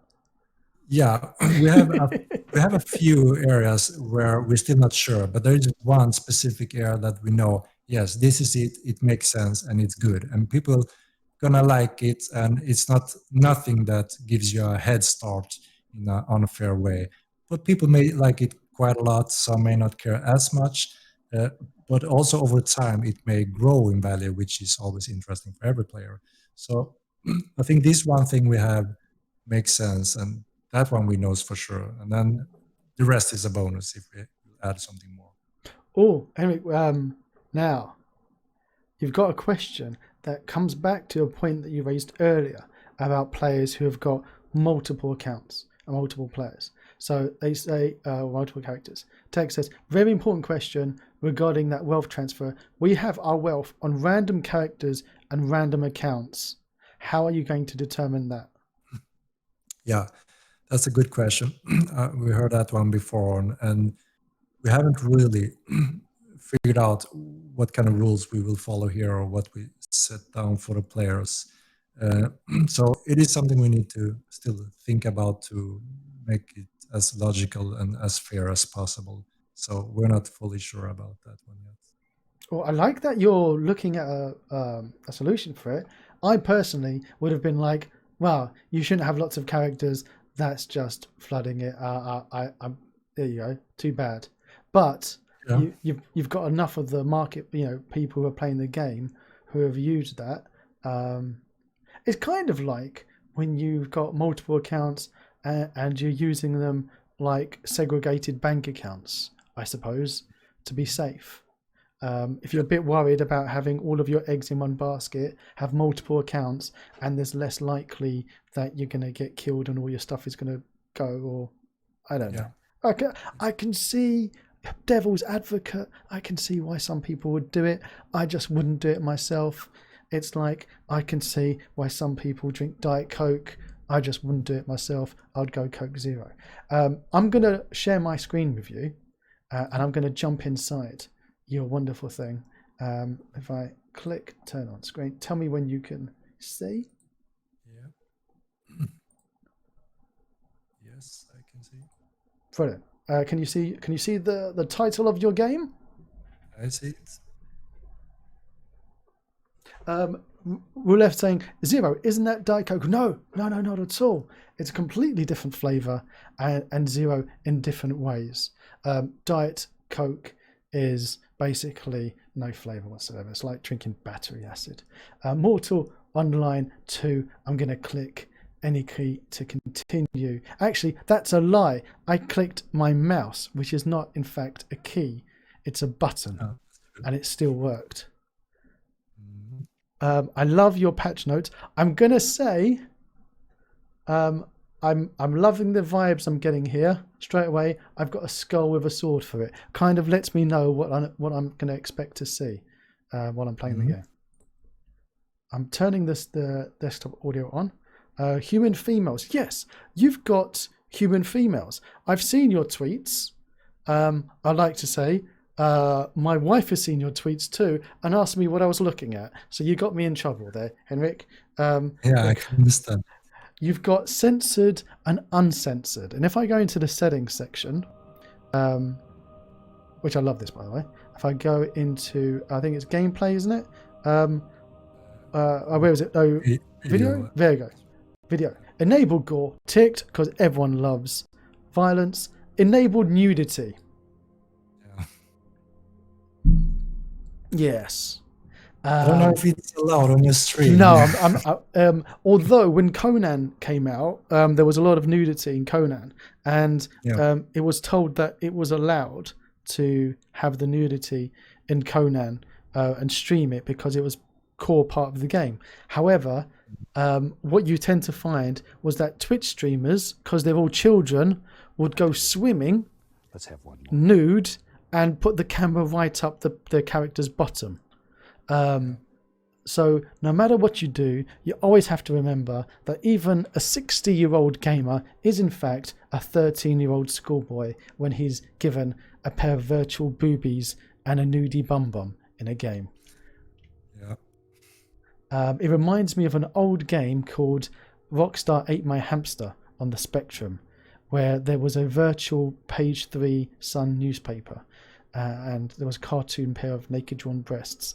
I remember playing that as a child and my mother walking in as that came up on the screen, and I've never had the power cable pulled out of a computer faster in my life. Here we are 30 years on, and Henrik, nothing has changed, my friend. Nothing has changed. Key binding. I noticed that there's not a lot of different binding to be done. Is that, am I to expect like some kind of mouse directional control or something? Yeah, there's a few different ones. If you go into gameplay, I think it's in gameplay. Yeah. Oh, swing direction. Nice. Yeah, so here's a few options. There's like 3 different options how you prefer to block or swing from. There's one experimental one where you kind of have to drag it into a direction. You click and drag to choose a direction. One is by just having the direction and then click, and then one is using the keyboard. So all depending on your style. And this is also great because it's based on feedback from our players that we really want to deliver the optimal choices for the players. So we're pretty mixed, everyone. I've been going back and forth within all these 3, and I still can't really decide which one I'm going for. So, but yeah, it's cool that you can switch mid-game as well. You're not tied to it at the beginning. Can I load up the game as I'm playing, change it to be a different method, or do I have to turn it off and load it up again? No, you just go into settings again and change it. Oh, brilliant. I can see you've got languages. There was a question earlier in chat that I missed to put it to you. It was about the law. And somebody wrote, have you translated the hardcore Swedish to English yet for the law? Yeah, the advanced Swedish to advanced English. The never-ending question. We haven't really translated anything there. We do have, like I said before, a lot of text both in Swedish and English, and I really want to make use of most of it this time, like I said, and especially in-game. So what we need to do here, which will take some time, is that when Mats wrote all this, he wrote it in everything in one document, meaning that there's a section of this that is meant for developers only, and a section meant to be in-game only. So half of it will be spoiled. So, and that's why we need to take the time to see, okay, what part can be added into the game and what comes later, or is a secret and will be hidden in a different way. And some parts we never thought that we would reveal. For instance, like I said, Mats created the universe and the time long before the human race the Ogmi race, all the playable races, we had a timetable for everything that happened before that. Even when it was like organisms and bacteria, that's where Mortal Lion story begins. It's so insanely deep, and then it evolves over the thousands of years into this modern time, which is the playable races we have now. So it's very cool to read on. And I said it's so sad that we don't reveal this because it has so much depth and everything makes sense. How can we incorporate this in the game? And that's also one of the things. How would we incorporate all that time in the game when Google there is stuff? Translate's not helping, then I take it. Yeah, and who documented this? How would we present that in the game if no one could write it? And then when gods arrived, and so yeah, there's so many eras, but I really want to get some of that at least in the game in a way, because it adds a lot of depth and interesting things about the game. I've noticed that in your game, women can't have beards. Correct. I was playing Outer Worlds, and I got overexcited by having my female character with a massive beard and moustache. It was awesome. I'm just throwing it out there for you. I'm going to guess that there's going to be lots more different hair and beard selections later on. But what else have you got planned for customization, like hair color, body shapes? Yeah, well, if you choose the Blaine, the Ogma race that isn't in the alpha right now, but eventually, then you will be able to have more hair on the woman, and I think we even have hair on those because there are a specific race. But yes, there will be more hairstyles and facial styles, and we also have a profession where you can actually create hairstyles for players as a professional service. Oh, awesome.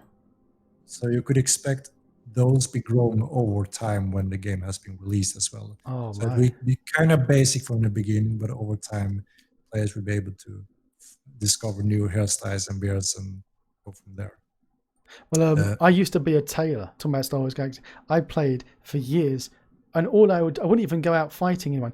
I would just make clothes in game and sell them to people in game, in my tailor's shop. So the fact that you're having such a player-driven, like you said, player-driven economy, to the extent that player-driven hairdressers is awesome. Exactly. Yeah, those things are really cool. So yeah, and also now we're creating hairs now as well for the future, just stacking them up, and they're really awesome stuff. So it will give more variation and unique styles. So yeah, obviously we're gonna expand on the character creation, so you can fine tune your looks even more. And what are these different species that you've got? You've got obviously I don't know the lore. So you've got Alvarin, Ogmir, Thusar, and human. Yeah. So exactly. So humans is the one. Yeah, you know about. We have how many is it? Tinnermines, Chorites, Sarukans, Collards. That's it, right? Sidian. Yeah, how do you pronounce it? Sidoyan? Sidoyan, yeah, exactly. So yeah, so the species is kind of what we call a clade. It's the race family, and then where you are now, race is within that clade, the subspecies, what we would say. So that's all the humans, and then you have the Almarine, and that's the elves, kind of. Oh, cool. So there's two types of elves. We call them Vila and Shivra. Is that like dark and light, or is that? Am I being too simplistic? Yeah, pretty much. One of them is more out in the wild, bound to nature and stuff. Very agile, and they're pretty small and slimmer. And the Shivra is more underground in mountains and has developed a darker skin. So they're pretty different. One live above ground in trees, one live underground. Oh, like Morlocks in a Oh, Yeah, time machine. yeah, So the Ogmere, you've got yeah. So Blaine, Hugar. Ogmir, exactly those two. Ogmir is the dwarf clade that you would recognize from fantasy. So it's Herga and Blaine's, and they're also pretty different from each other's. Where the Blaine is a cousin to the Herga, you would say, and the Herga is more the traditional uh, underground mountains, and they are kind of addicted to a resource called ichor, which makes their skin red, like a Oh disease. wow. They have a, it's like a drug, so there are some benefits from it, but some downsides with it. And then their cousins is the Blaines, which kind of fled or moved and lived with the colors. They are more in the north. Cold continent, so they live in the snow. So they develop more thick fur to withstand the cold. So they're quite different, even though they are within the same species of clade. And then you got the And then Fusars. exactly They that, sound exciting. yeah, that's the half breed. So it is the outcome from a human and Rysar. And the Rysar is our take on the orcs. So it's a half breed, a half orc, you could say, so you know what I mean. Uh, so they get the strength from the Rysars and the mentality strength from the humans. But the Rysars aren't And playable. So is that? Rysars aren't playable. They're more beast-like. Oh. They haven't as much intelligence. So Thursa is the mix between those, and the Thursa can mix with any of the 5 humans. So you will get some of the strength from the one you choose from. The stats changes depending on which race you choose. Cool. Are we going to Uh, see that like here? You're going to have visualize and yeah, exactly. So we're working on the Alvarin's family. We just finished the Thursa, so we should be seeing the Thursa in here pretty shortly. awesome. Oh, brilliant. Because at the moment Yeah, you've got the humans. People in chat are going, but the characters aren't changing. That's because you've yeah, got the humans playable only at the exactly. moment. And even if I Yeah, went so, and changed, and I go to, it will say this clade is not implemented yet. Please change the clade. And I was confused. I was like, "What's the clade?" And then I was clicking yeah, this, and then I yeah, changed that one, and then suddenly it worked. exactly. We wanted to show all of them that are in place, but yeah, it could be a little un, tricky to see that at first. But yeah, they will come pretty shortly. We're working on them. And then you have You've got starting location. location. Yeah. What? So you've got random or Cranish or Fabinum. Yes. So I would say Fabanum. That's where most people hang out right now, where we gather up to do a little scout adventure or create some group fights or whatever and running around in town in the world we have currently. So yeah, that. And then you have starting equipment as well, where you can start your starting Ooh. gear Oh within one wow! minute. I can go straight in with. Oh my Yeah. word! Look at So we that. created these, yeah, we created these sets that is coming from the races with a specific style. So we have these base sets that you can choose from to start without, yeah, in the alpha currently. Oh, that's They also come awesome! with a starting Oh weapon. my god, that's so awesome! I want to be Yeah, they nude, look very but nice. I want this. I Yeah, can't spin him and then, round. Henrik, I can't spin no, it not round. here. Oh Yeah, mate. we will implement that as well. There's a few functions we lack still. Oh, I've got to be this. I've got to be this guy. It is. Oh, can I? Actually, you know what? I'm gonna be her. Even though I can't have a beard, I'm gonna be her. Right, click and create. I'm jumping in. Enter knave. Yes. Is it calling me a knave, or is it saying enter the knave? Sorry? Is it calling me a knave, saying enter knave, or enter the knave? Enter name. Game crashed. Remember to send the report to us. How many people are sending you bug reports? Oh, we get tons daily. So that's also why we don't want to flood our system, because we have a really nice system set up. So whenever you crash, you can just click this button to send the report, and that gets into a system that we, or coders or everyone is sitting with. So we get quite a lot, and it's a really nice system that rates them of how common they are and how many reported them and location and everything. So it's very efficient for us to work with that. But we have enough. Chatting is telling me to go to 100 on the field of view. Okay, I shall do that for you. I clicked on recommended, and Chatter telling me off. So recommended was 85, but Chatter telling me to go all the way up on 100. Yeah, that's a personal setting as well. I mean, you see more on the side, so it helps you in that way. And we may even increase it a little bit more. So, but yeah, it's something you get used to as well, how you It is see. pretty. Oh. Yeah. Let's see how good your wood is.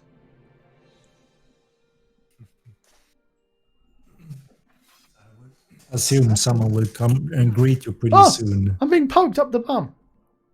The Thai guy. Oh, it's another lady in the similar armor. So how do I get my things out? Right. So if you click on the, yeah, you got it. That's So your inventory and I. And oh, there's on me. P, exactly. Right click it. Then you can just right click it. Yeah. And if I then hang on, you have a little button. There you look. Now I can go round and round. Yeah. Stick this in the character creation, mate. You've already done it. It's there. Stick it in character creation. Oh wow! If I keep spinning, I get in and in, and if I go the other direction, it goes out and out. Is that? Oh no, It's depending on your mouse direction. Oh, it's going up and down like that. I was getting overexcited. Oh my word! This is lovely. It's getting there for sure. This is what you've been tweeting. Yeah, we'll show some of that. Is that floating? Oh, it's floating on my back. Immersion destroyed. Uninstall. That's a bad one. Yeah, those things are work in progress as well. We want to make sure that everything looks real and logic and how you attach your weapon. But yeah, it's tricky. We have so many rules and things that needs to work. So how are you getting around the clipping? Like, are you restricting that people can only wear certain combinations of clothing? Or have you got some magical...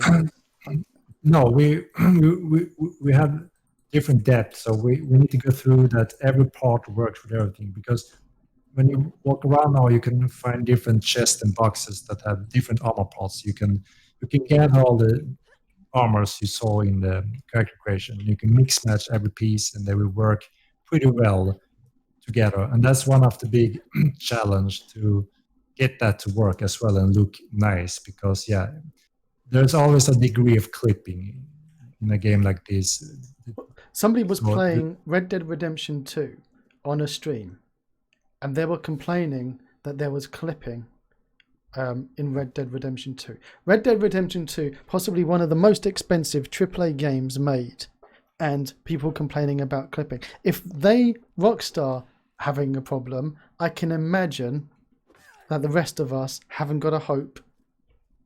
Yeah. Oh, it's push X to... I was wondering why I couldn't get my weapon out. But Chatter telling me push X, because even though there wasn't that much in the key binding, Henrik, I didn't actually read it. Yeah.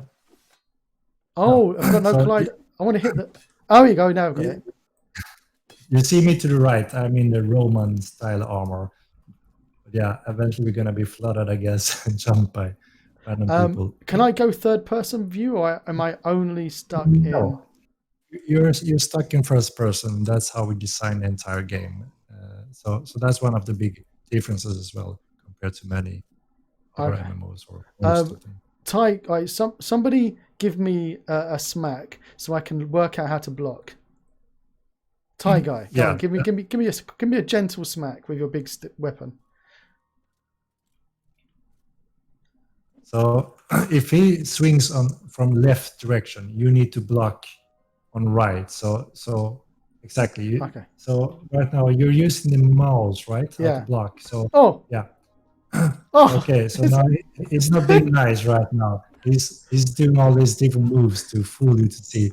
So Tiger, if you I hear got one. this, you should doing it easy so he can see how it works before.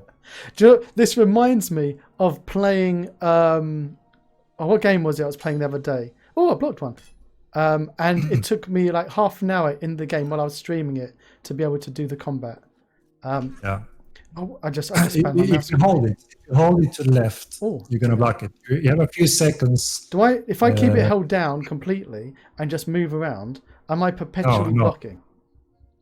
No, you have to. Yes, well, you're blocking, but to make a perfect parry, you need to do it the right direction, and you have to be holding it Oh, I'm gonna no die. more than 2 seconds before it hits you. So yeah, you see that icon. If you drag that to your hotbar, you see it on the right side. Yeah, exactly. Drag that to end of your hotbar to the right. Yes, and then you can close it, and then push that button. Oh, you see this little icon on top can left. I It shows queue up things? How do you mean when So you if I fight? Or if I've got like 1, 2, 3, 4, 5, if I push them 1, 2, 3, 4, 5, will it queue those act skills want to finish one after the other? we haven't really implemented that, and it's not how our current system works. So you kind of have to choose. It all depends on what you have in your hotbar, because there's so many different things you can place there, from skills to using potions, bandages, or spells. So it all depends on what you're pushing, what you're trying to activate. Now I love I mean the fact that this is Twitch-based multiplayer combat is going to the roots of everything that I love. Question is, how on earth are you doing this multiplayer with hundreds of people fighting hundreds of people with latency, lag issues? I was interviewing a developer who makes a kit and games for it's like Mortal Kombat, Street Fighter type games, and they was explaining how the logic works, where if you click a button, then it works out what your opponent's going to do, and if he changes it, then it changes the outcome. So that I forgot the term of it, but yeah, it's really funky and very clever. But I was asking, could it work with something like this? He was pretty much saying no, it wouldn't. You'd never get real Twitch-based multiplayer combat working flawlessly networked. How are you doing this? What is this witchcraft, Henrik? What are you doing? I mean, it is true that it's almost impossible to make a Twitch-based combat worldwide server with hundreds of players, thousands of players. But what we have done during these 10 years is improving this system more and more. And we're actually down to have it working so well that players are comparing this with a non-MMORPG first-person combat game, for instance, Age of Chivalry, Mordhau, and so on. And the fact that they say, oh, it's almost like Mordhau, but this and that I don't like, or this or that are too slow, they're actually comparing it to that. And it is because it is so similar, and it is in the same kind of speed level, I would say, and working very similar. The problem is that this is happening over the network solution, which means it is not replicated network data like Unreal Engine tournament fights, where the network is working kind of like you said in a fighting game. You can't have that kind of package sending the same way in an MMORPG, because it would be impossible with thousands of players. But this is something we have been refining over the years. There's some things you have to sacrifice but to reach this point. But I think we have found a really nice middle ground now where it kind of works. The distance and the sync is very good. I mean, there's scenarios if someone have wireless connection, huge drops and spikes in their internet connection, or if they live in Australia, that is pretty much the first distance from the server, then there will be experience differences when it comes to delay, and that's naturally just how it works. But we are very happy to be at this point where people, like I said, compare it with Mordhau and almost take it for granted to if you just tweak this and that and change the speed, you got it. And we still have quite a lot to do to improve it further, but I think the base is really good. And now we can implement more of the weapon groups, and there will be a few more commands to perform to add a little bit to the complexity, because now the veterans have pretty much been playing nonstop and get close to mastering what we have currently. And the thing is, what's difficult now is to get past a block. It is easier to block and parry something rather than try to get in a hit, just like you're trying here. It will be difficult for you to hit a experienced player. It's difficult for me to hit a brick wall, mate. What are you talking about? Yeah. So, and that's the thing. There's a few things you need to learn where it adds a few level of skill depth. And it's a counter swing, for instance. So if you hit him and he makes this spark when you have a perfect parry, he can do a quick counter attack. Exactly. So those things is what you need to learn. So you can thrust, you can do left, right swings, and you can do an overhead swing. So you need to master all those directions to block, which isn't easy in the beginning, but eventually, and that's also what they're starting to do now. The veterans is trying to disguise their swing directions, so you get confused and do the wrong direction. So that's kind of how they progressed in the combat right now and become very good at it also. So that's where we are today, and we're gonna, like I said, add a few different weapon group types that will again change the combat style a little bit. Oh wow! And The then, size of his hammer. Yeah, there's quite a few weapons in already, and they all have percentage-wise, different weight. How many weapons are we talking about that are currently in the alpha compared to what's going to be in final? So currently we have 5 axe handles, 5 axe heads, and 5 sword handles, sword heads, and we have maces, hammers group.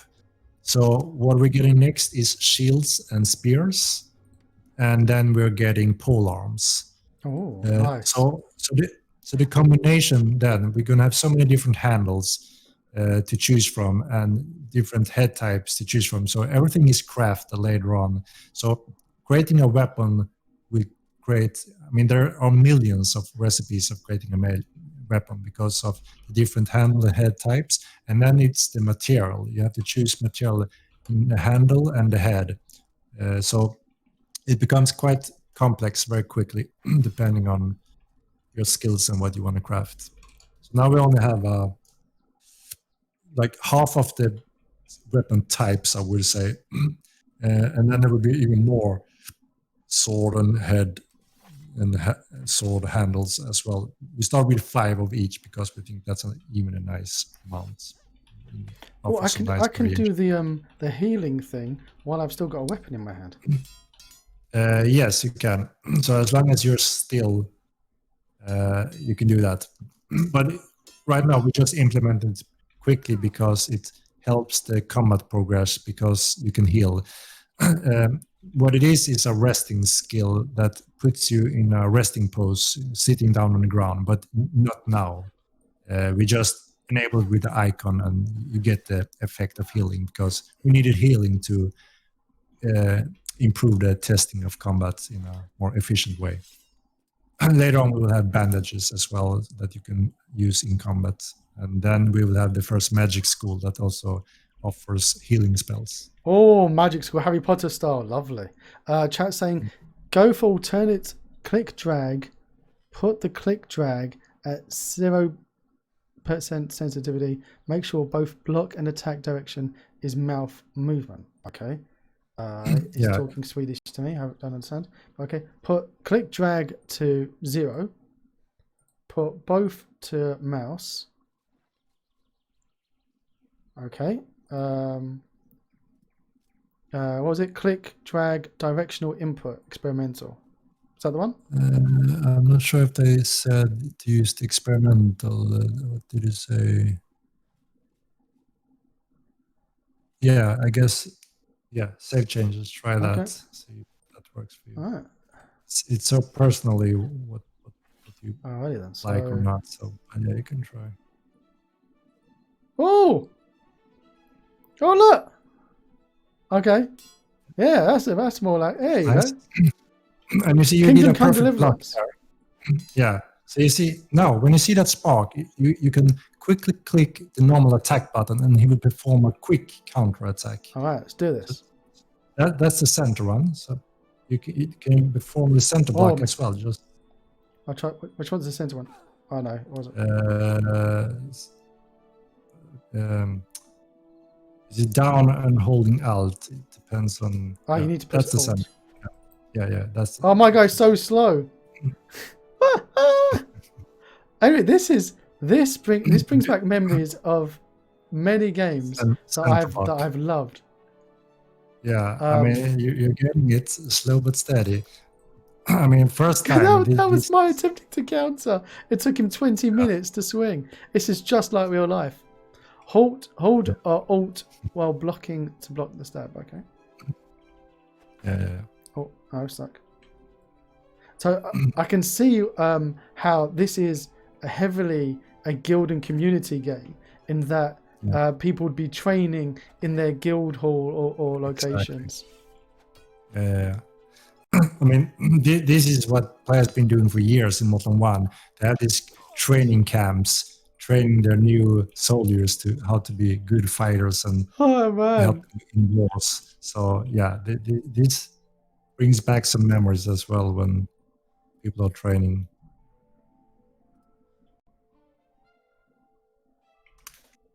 Okay, you can hold down block and still parry for about 1.5 seconds. Okay.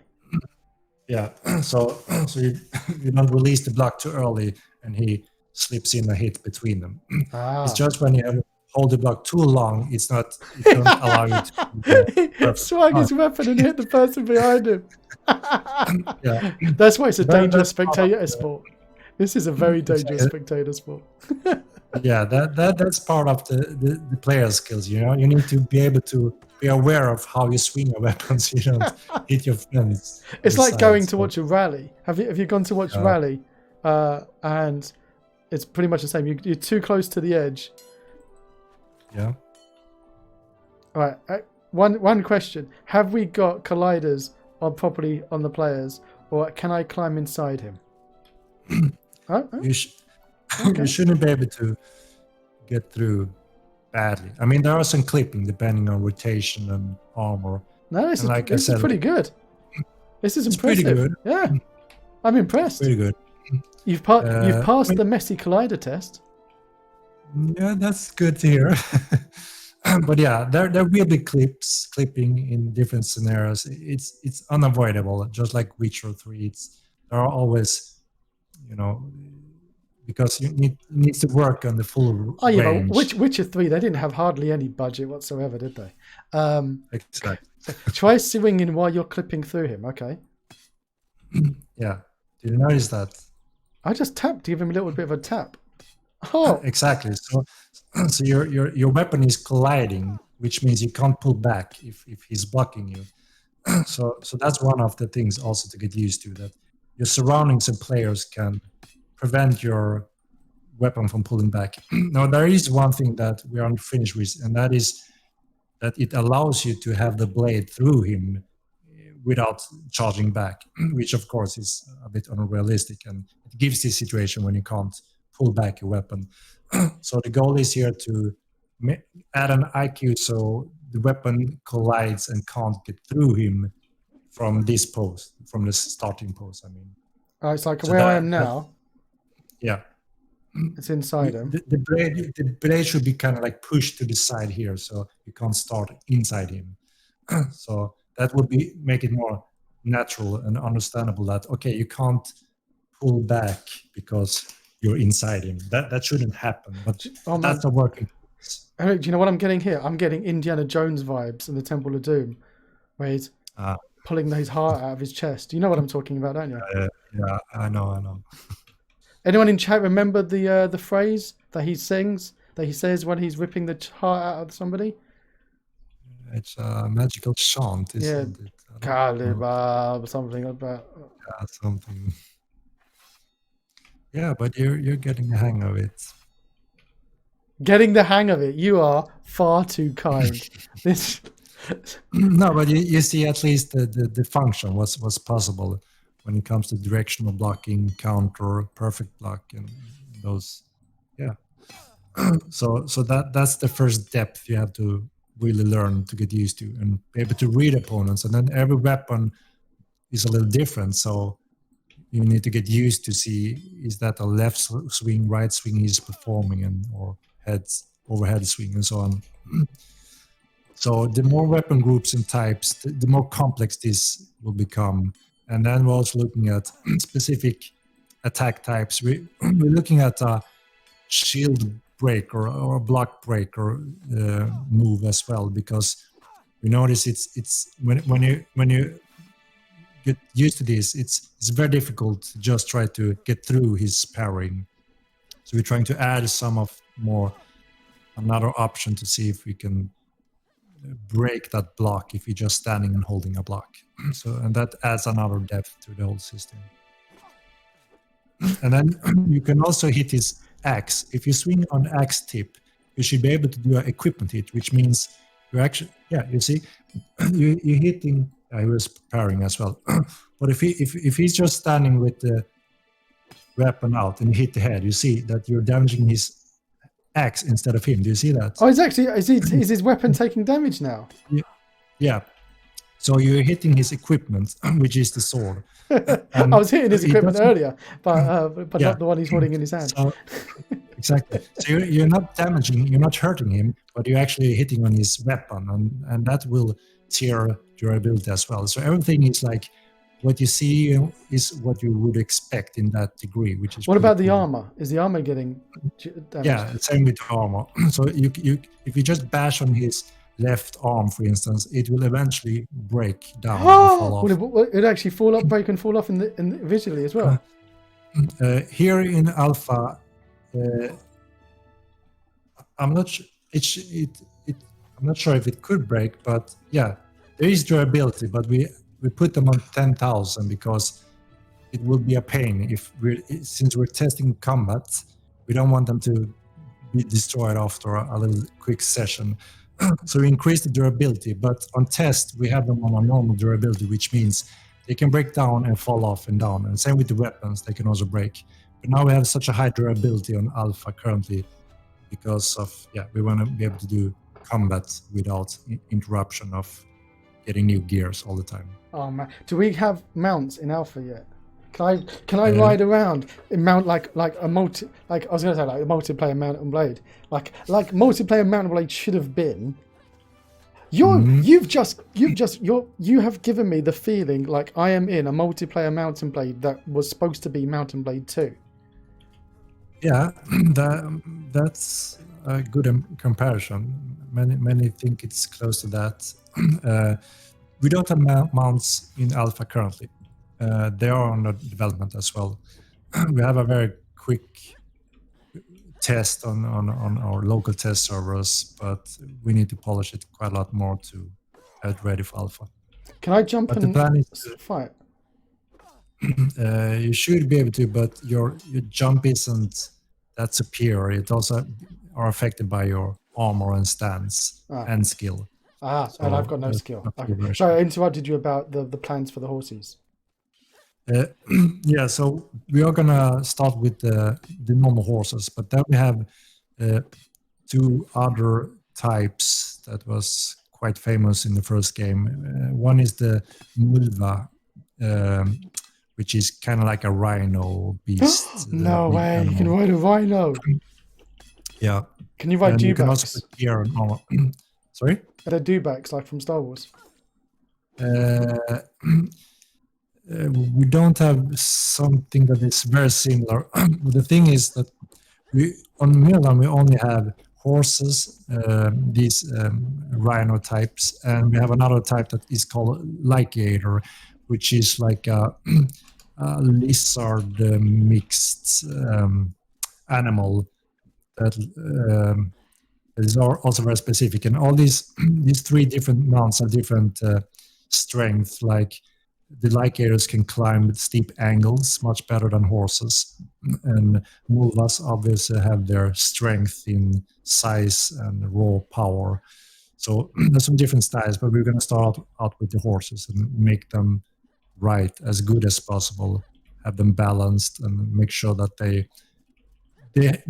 this should seem like it's a living horse, but you should still be able to have enough control. So the main complaint isn't it's too stupid, it doesn't work. The old debate we had. I can hit watermelons. What's this? Yeah, there's a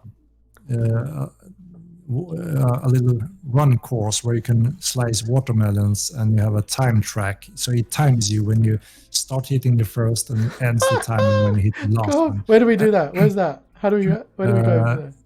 Yeah, can anyone show him? Could take him.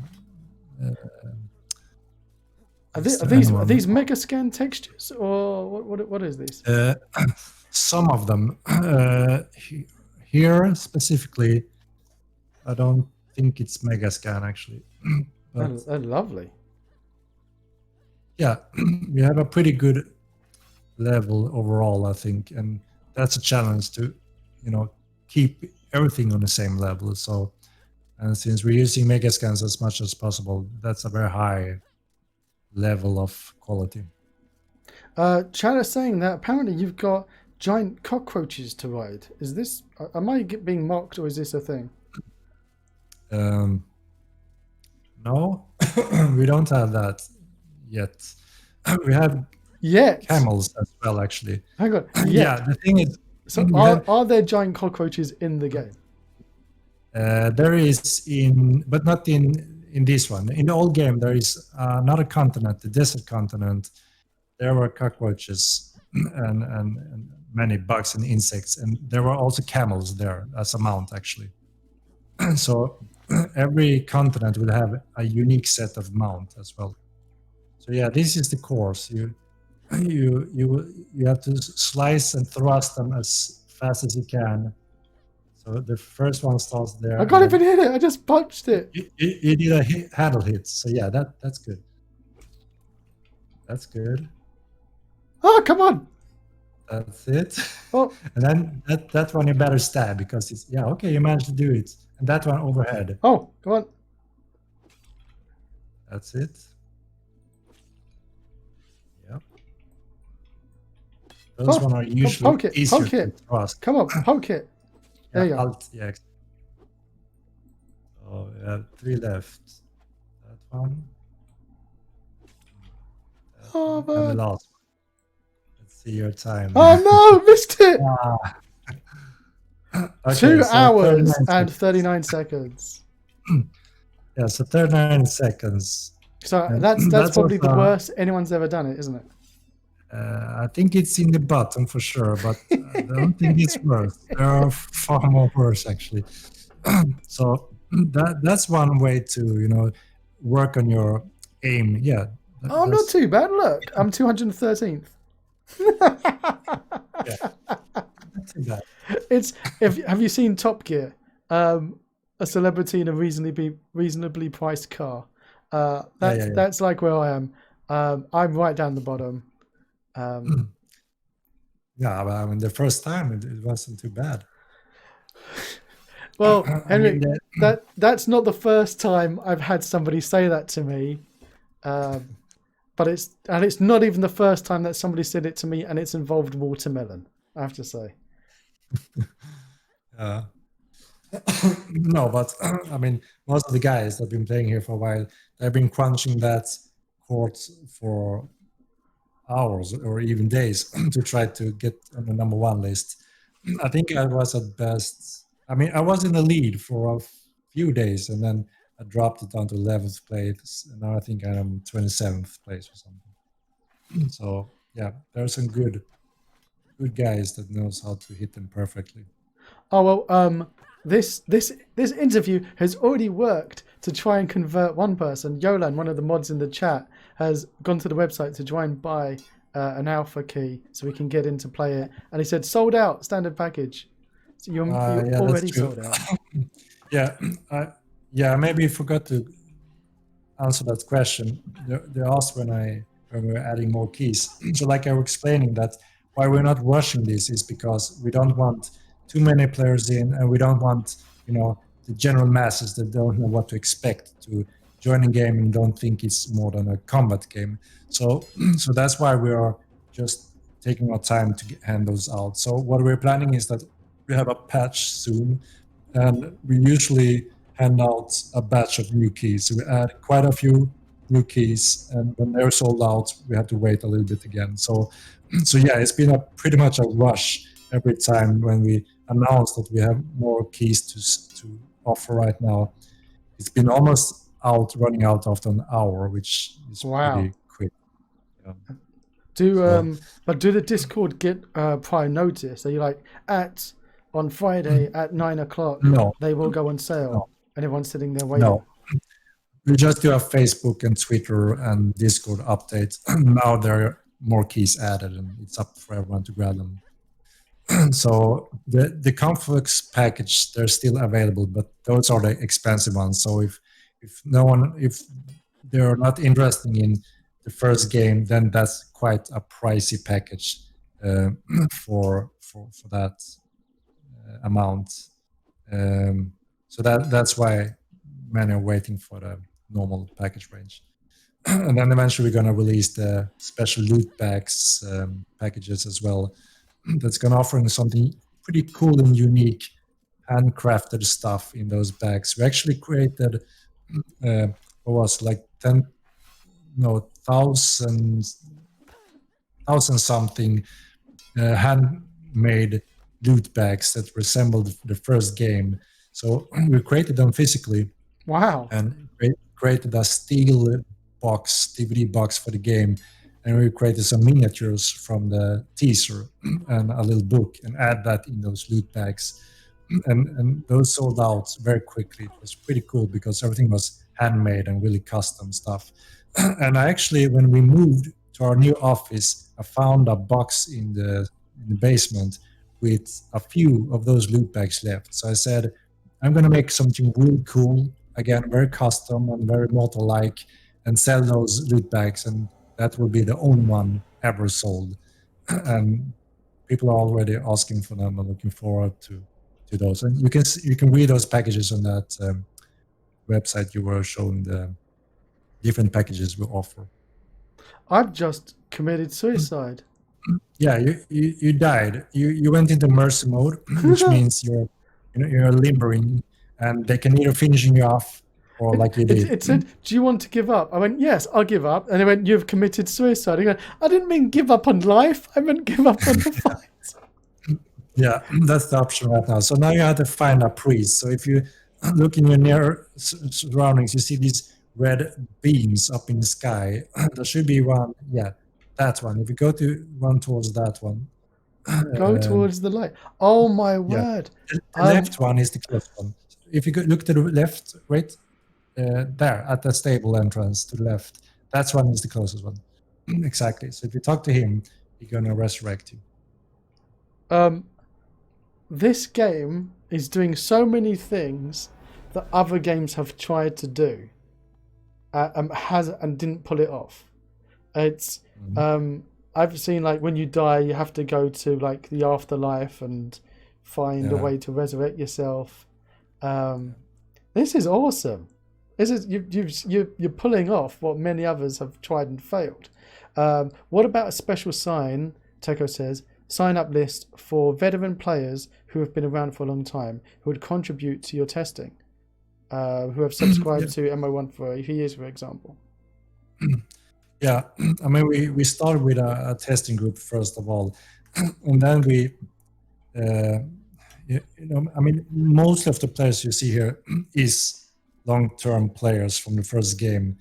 they know what they're doing and know what to expect. So clearly they wanted to pre-buy the game already and got the whole package in this. So mostly of the players right now is veterans in the game. There are coming more and more new players jumping in from nowhere if they're lucky to get some of those packages, which is pretty much getting into the game pretty good already. And I think it's also a lot thanks to games like Mordhau, Chivalry, Mountain Blade, because there are similarities which they recognize and can adapt to, especially depending on what combat option type they choose. So far, the combat is we got very good feedback on the combat. The base works really well already. I mean, we have a few really major issues in the old game, just like you said. How do we do this? The holy grail, real-time combat in a large scale, and that's been a struggle. And the step from the first game to this is huge, and our players is really noticing that because they're used to the old game. Now we just have to perfect it, tweak it, and add the rest of the actions and weapon groups that will really add to the depth of the combat. How much did the old game change over time? Because we were saying like 15 years you've been working on the old game. Yep. So from when it started to where it is now, yes, take me to the water. Take me to your water. How much like drastically the code base has differed for you to perfect it to where it is now? I mean, there's millions of rows of codes being rewritten at a few stages during the first game. We learned so much, and we learned by mistakes as well and experience. So a few areas have worked very well from start in the old game. Some of our crafting systems have been very powerful and complex, and players loved Multi-Line for its complexity when it comes to crafting things. There are millions of combinations to craft weapons and armor and making food and potions. And I remember when we released alchemy for the players, we just said alchemy is now in the game. And that's it. And players were rushing to, what is it? How does it work? And trying some things out. And there were actually a few players that said, no, it's broken, it's bugged. And that led many players, the majority of players, not to touch it anymore and just waiting for it to be fixed. And like a year later, someone said, hey man, I managed to do this potion and these things. And everyone said, wow, so they fixed it. And we responded, no, we never touched it. It's always been like that. It's up to the players to discover, and don't judge it too early or listen on bad rumors. And that happened a few times over the years when you have complex system that players, can figure out and experiment with for months. And we also noticed the first years there was almost a new weapon that was the flavor of the month. So a crafter created a new weapon that was superior to the other one, and a new weapon arrived, and a new weapon arrived, a new resource material, and so on. So everything is player driven, and that's the beauty of the game. We just have much more knowledge and experience now how to make it more balanced and have a good baseline for the player to enjoy it. And what didn't work, we had to rewrite a few times over the years. There's only a few areas that we really rewrite from the scratch in the second game. The movement system we have improved greatly from the old game. There was this old thing in the old game that veterans got used to, but the new player said, what the hell is this? Where player was sliding back and forth, and everyone was moving as one package, and everyone was out of sync a little bit. And there's many issues, but all the veterans kind of got used to how to work with that, how to fight, and so on. So this time we improved that system so much, and we optimized the packages so much. So now it feels really solid, and the movement is much more accurate. So fighting is overall just much more enjoyable. So we're in a really good position there. Wow, and I can't wait to see what you're going to do when Unreal 5 comes out, and how you're going to port over and the advantages you're going to take on that. Yeah, there's a few interesting things. I mean, one of the big issue we have is Unreal Engine can't handle this large scale of world we're building. So we have issues there, and the performance isn't where we want it to be. It's decent, but it's not where we want it to be. So, and the thing is, we get a fix for that kind of like in there's one patch before Unreal Engine 5 is released where that area is being focused on, and and and that's why we also kind of want to move over to number 5 as soon as possible because there are some areas that we really want now, but we can't have them. So the option is: do we build that ourselves, or do we focus on other areas and then wait for Unreal Epic to release that part? So, but yeah, Well, exactly. You don't want to waste investment somewhere that's going to be redundant, and you're just yeah, throwing your money away. Because right, your developers' time is money at the end of the day, and just focus on the things which are bespoke to you that only you can do, and that you're not going to be getting for free from when Unreal 5 yeah, comes out. I mean, yeah, this is beautiful. One of the things that I'm primarily a Unity developer and teacher mhm, and streamer, and yeah, everyone complains in Unity about large natural worlds with grass and foliage and trees and the view distance and how much you can render for performance. Now I've got the FPS thing up, and we're constant around 59, 60 FPS on this. Sometimes we're dropping down to the 40s for a fraction of a millisecond, but and yeah, I took a hit when I first came up to the water with the lighting, and it froze up for a touch. And don't forget, I've got OBS running in the background as again, yeah, because OBS is using up a lot of my CPU. But mm, Unity can do massive worlds streaming, so many third-party assets that were developed for handling streaming massive worlds. But what it can't do is lots of nature. Now, mm, Unreal can handle nature amazingly, and lighting in Unreal is spectacular. But what it can't handle is massive worlds.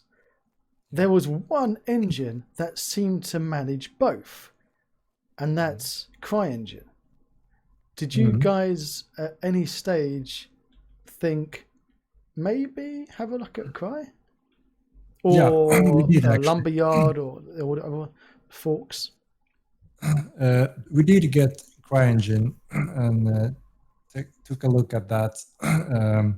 And yeah, there's pros and cons with all these engines, and and but the thing is, we have most knowledge and knew how we could do what we needed to do in Unreal Engine, especially in Engine 4.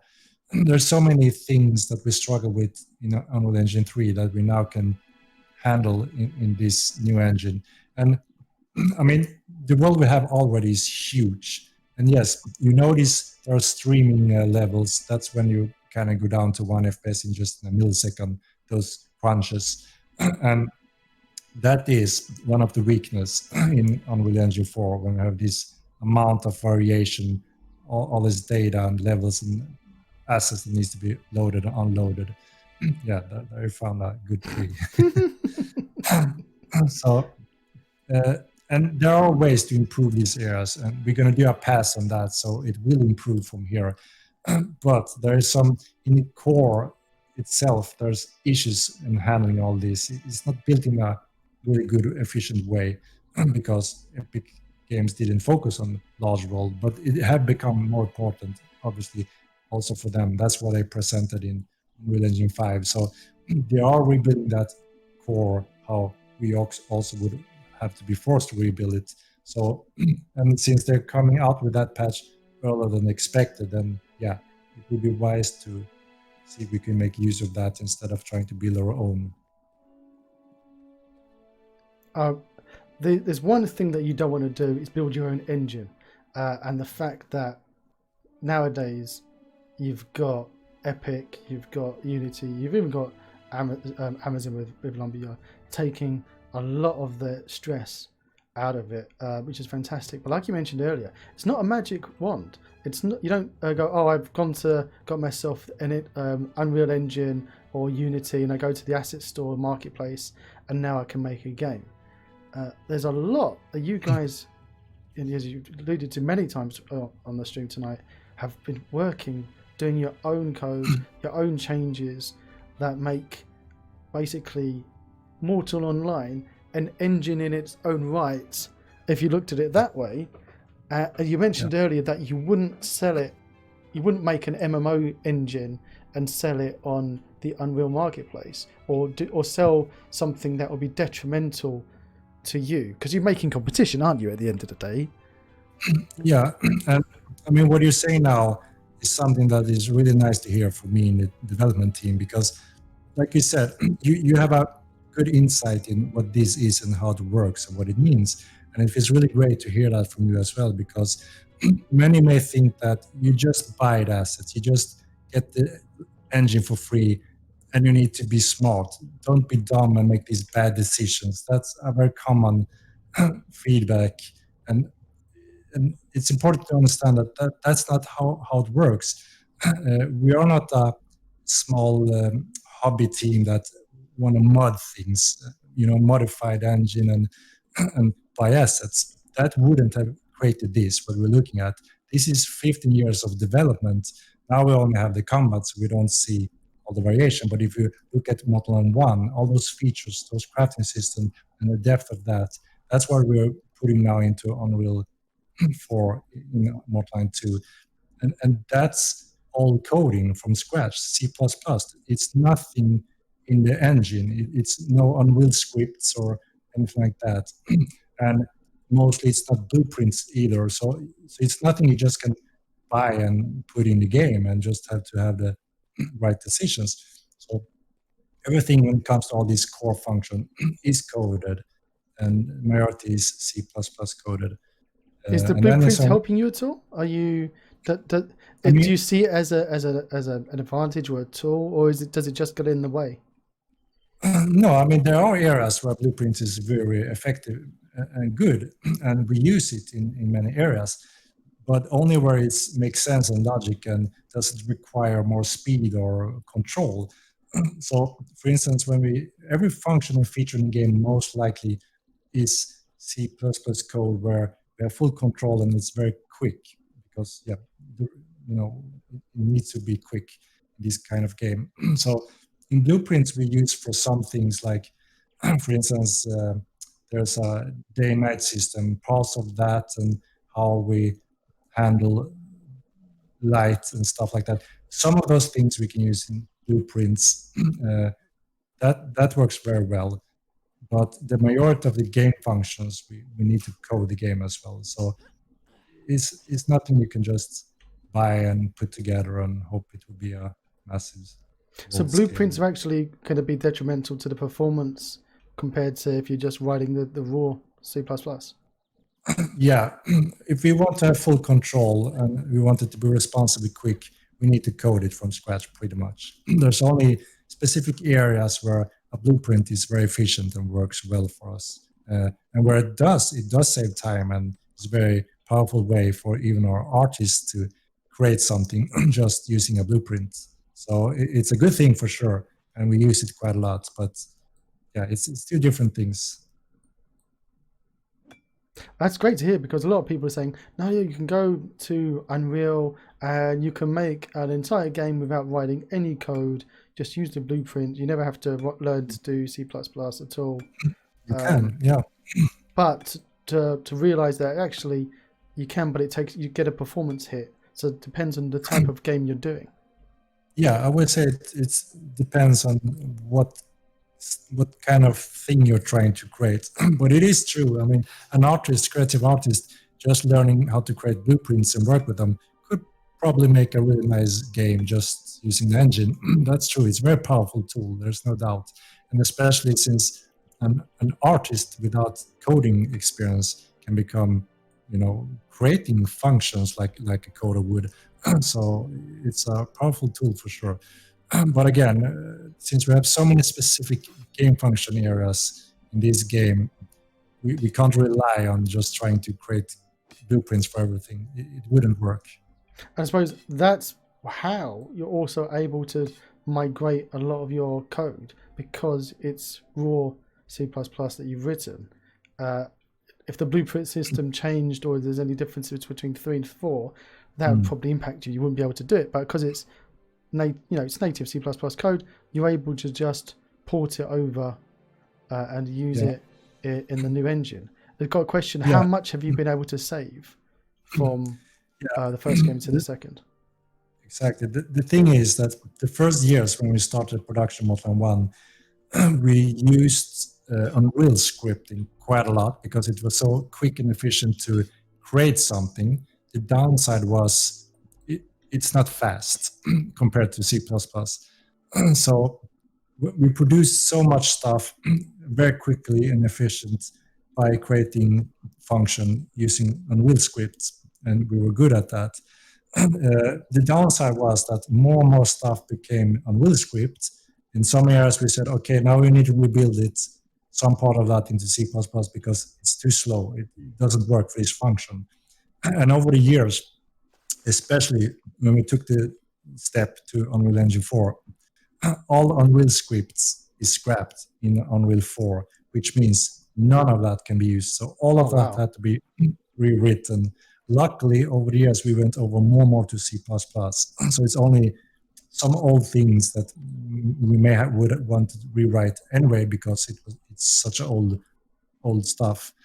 So, but yeah, lately there was a lot of C++ that we could convert pretty efficient, but also where Unreal script could give us a speed buff in Unreal 4 is because we have the system. This is how it works. The coder can easily read that and know, okay, now we're just going to convert this into C++. It's going to work in the new engine. And it just, crunch through it and it's pretty much done. So that's also what happened with the combat system. We had the core from the old game. This is the system. This is how it works. Now we just need to rewrite it in the new engine, make sure the performance is optimal. So we have quite a lot. I mean, like I said, we would have to add a few years if we would have to start over from scratch on everything. That's a great head start to get. Yeah. Again, lots of people are going, well, how do I make an MMO? Get a time machine. It's a good thing to have if you want to make an MMO. Also, have about 500 people, or spend many years doing it slowly, steady. Like the tortoise against the hare. So you could say that Star Vault are the tortoise in this story. It took you a bit of time and two major attempts to get there, but you're making the game that you set out to do all those years ago. And now technology, in not only the engine, but people's home computers have come to the point where they can actually power the game, your vision that you want to give to people. Yeah, it's true. If someone asks how to make an MMO, I fully agree to what you said. It is pretty much the most difficult game you can start creating. That's for sure. So, you will need a lot of time and experience and resources, no doubt, and a lot of patience.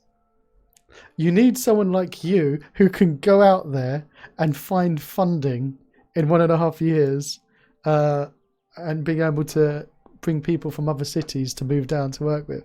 I can't like the question, how do you find funding? You just went out there, kept on asking people, and then you managed to do it. It wasn't easy. Like I said, I met so many investors in the whole country, and the majority thought this sounded awesome, but no one invests in something they don't understand. That's pretty common sense. So, and back then, like I said, it was pretty new when it comes to game development.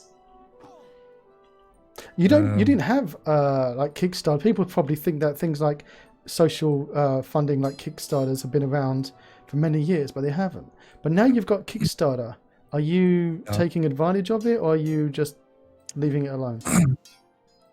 We have actually discussed it a few times back and forth if that would be suitable and if it would work.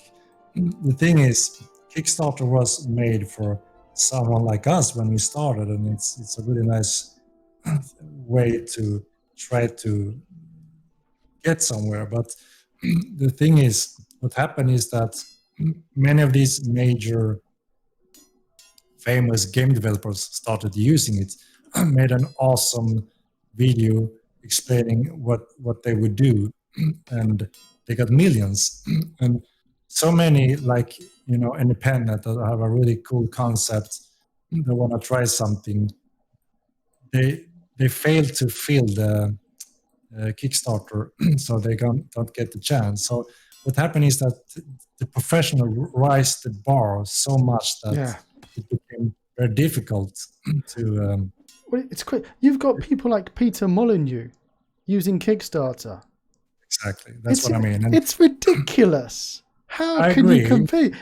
You've got the guy who was he was the Kickstarter itself for the Xbox console for the. And like he's the father of the God games. If any kids in chat who don't know who Peter Molyneux is, go find an old copy of Populous, or Powermonger, black and white. And when the Xbox came out, they had this faked game called Milo. Do you remember that one, Henrik? Where it was this AI character where you could interact using Kinect, but it turned out to be pre-recorded and it was all faked, and the person who was doing the presentation was just reading off a script because the AI character was going to respond to that second to that answer kind of thing. That's Peter Molyneux. He's one of the biggest names in gaming. So exactly like you said, how can anyone compete? Exactly. So they raise the bar so much that it's very difficult, and you really have to spend a lot of effort and time into making a proper production to showcase your Kickstarter. So it's not that easy. But you've got a game that you can show a video of people playing this alpha. Yeah, it's true. We do have more than most. We have a track record. We have some playing for 10 years. So, but yeah, we have discussed it internally a few times. We have some ideas, but yeah, we haven't been sure because it's difficult. I mean, you need to hit the target as well, or it just becomes a mess as well. So. And also, like, what would you do with that money? So, like, are you doing the Kickstarter just to get money in, which you wouldn't need, or are you doing a Kickstarter specifically to add more content? Because people will be like, well, I'm not going to fund a Kickstarter for a game that is already out there because it's just going towards people paying people's wages. But if your Kickstarter is to say, we need funding to add these core features, or you could even have you need a Kickstarter to do the Unreal 5 port. I could honestly see a lot, even your existing base of players getting behind that, especially a community that is looking to support the developers of a game they love playing.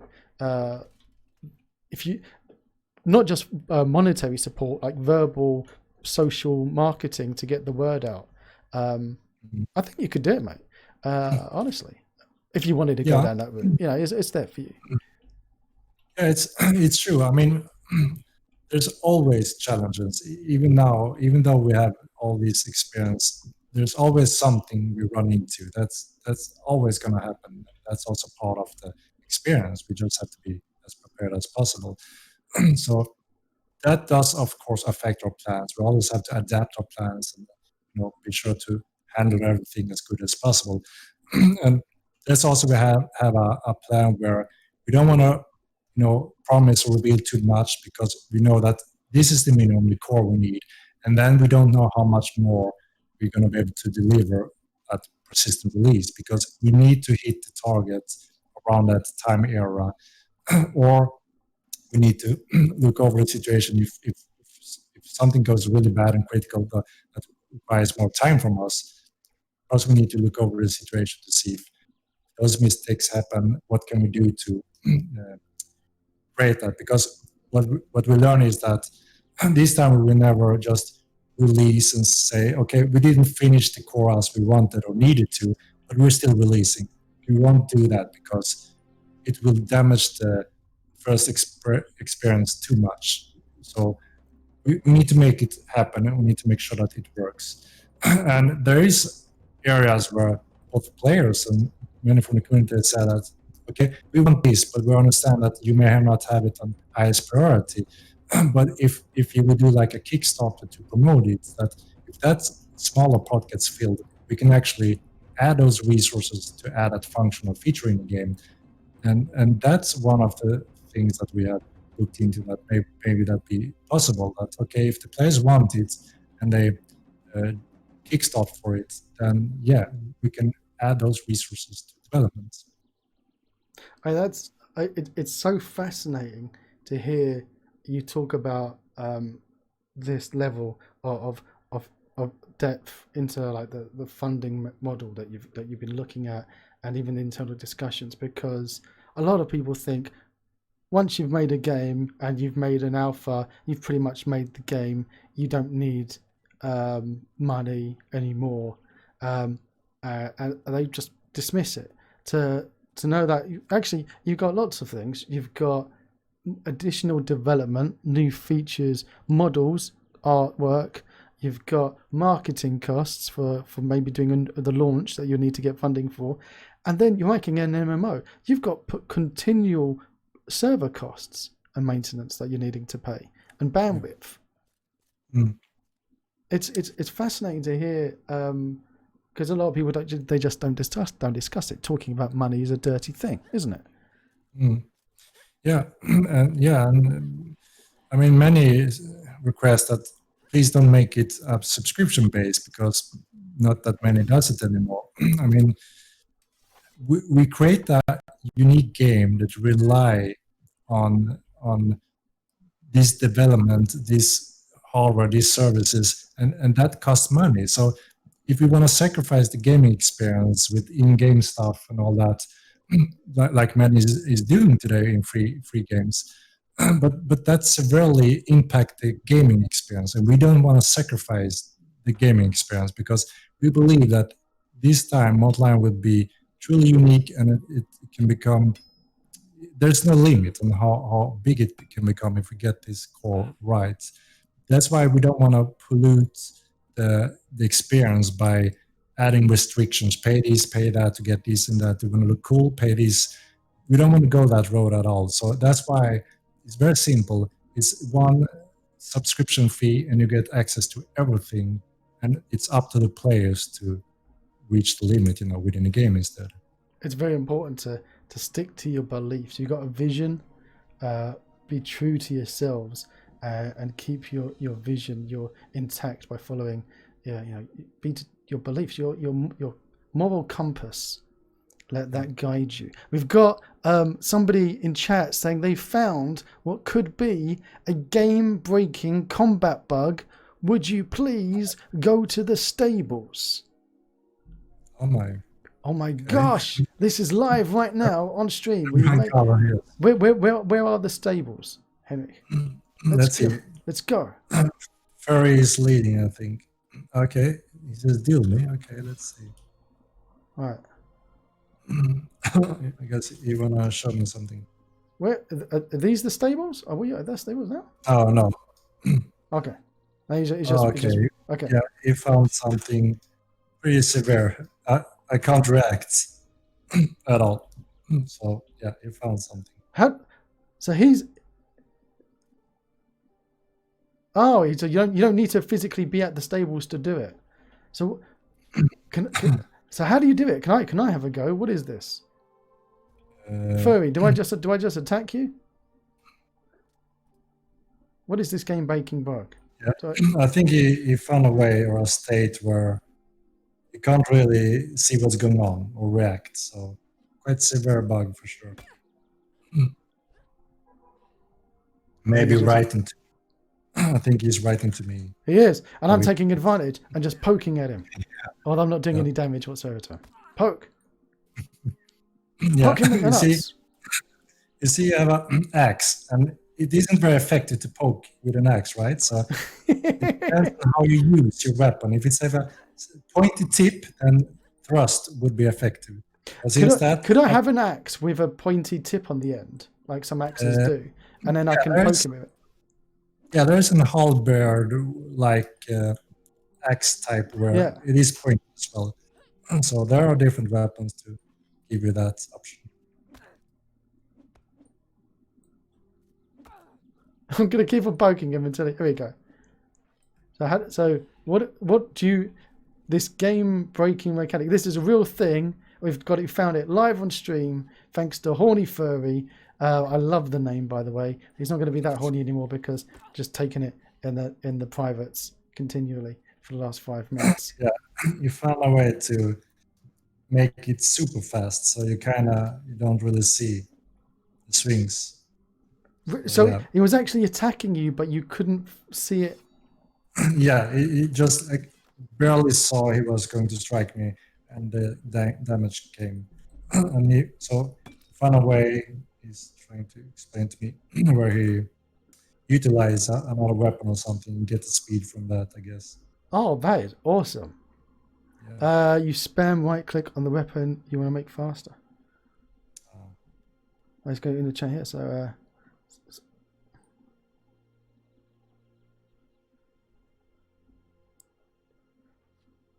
Jordan, real quick. Yes. Okay. Look how fast I swing. Should have taken that privately. Now every test are gonna swing like that, I guess, until we patch. Well, it will force you to patch it really, really quick. Although if people know it's a bug, then obviously you'd avoid it when you're playing in the alpha because you're in it to find bugs. And if you're always taking advantage of the same exploit, then you're not really in the alpha for the purpose of being in the alpha. I mean, the ones that is serious and want to have proper duels and measurements and tests, and obviously you don't abuse that. And then there are all those players that want to abuse as much as possible to get advantages. But we are in an alpha, and we have control over our testing group. We can pretty much see everything going on. And I mean, it is alpha, so it's not critical if someone is killing someone in an unfair way. I mean, now is the time to go through all that instead of when we go live. Oh, I've got skills. Secondary skills. Yeah, on L, you see your action skill tree window, and then you have your crafting skills tree window, and then soon you will have a veteran point tree that is also new in Modline 2. We also have, if you click on P, your character window, you have something called Clade gifts to the right. That is completely new for Modline 2, and that is part of our more complex depth character progression system where you can refine your character even further. No, these skills are not final yet, but it shows some of the example on where we wanted to test the functions behind it. So every clade is going to have a different set of skill trees to choose from to further specialize your character on top of your skills. And then you have a veteran point system on top of that. So there's some cool ways where you can further refine your character that wasn't available in the first game. This is amazing. I mean, all the things I've been wanting to do for years, you're basically putting in front of me. Can I farm? Can I make myself a little house in a field somewhere and have a farm and grow some potatoes, carrots and stuff? Of course.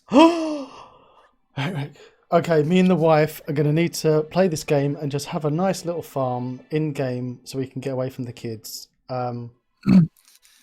Yeah, I mean, this is, I mean, when I've said so many times that Mortal 9 is not only a PvP game, even though many PvP players, they love Mortal 9 because it was one of the most interesting PvP MMORPG game on the market.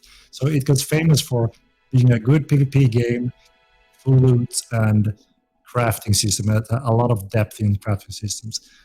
but we can't forget that it is still a MMORPG game, which means there should be something for everyone. If you're not interested in fighting, there should be a huge area and world to explore when it comes to crafting, discovering things, adventures, lores, hidden things, or like you said, build a house, a farm, grow different things, and create ingredients out of them and make a business. That's deeply rooted and part of the core game functions.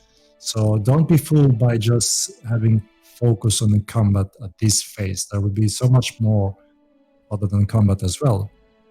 This is what people who used to play Life is Feudal were hoping Life of Feudal was going to be. When I look at it, right? Because it's brilliant. Are you going to have VoIP, like proper in-game voice talking? Yeah, we have that in the first game, and it's working pretty well actually. Oh, so it's going to be in this one as well?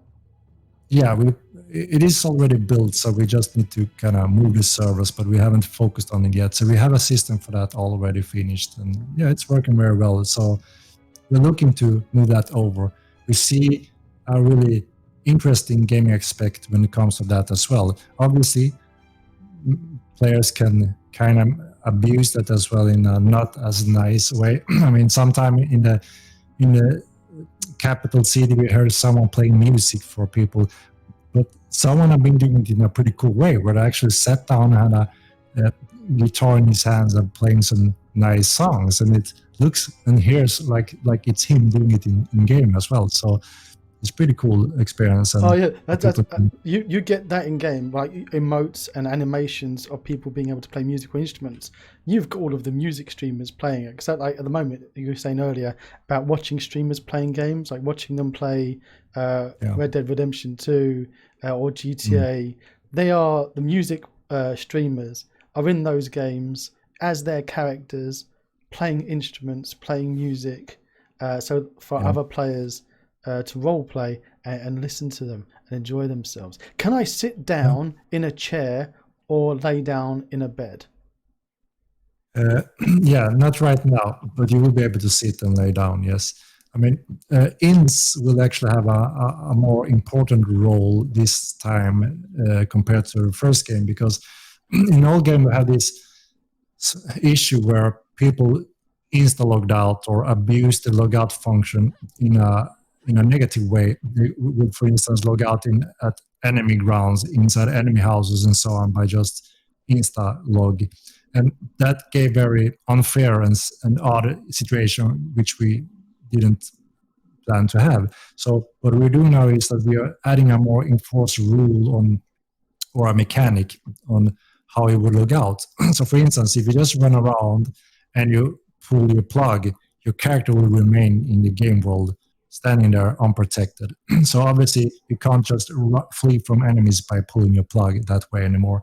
So what you aim for here is that you go to the inn, kind of like in Ultima Online. If you log out in an inn or your own player houses, your character logs out safely and instantly.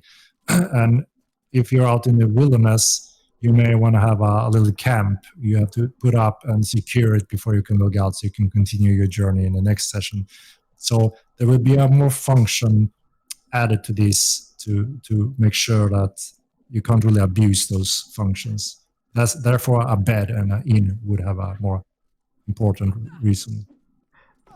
That I was listening to that. That's awesome. I was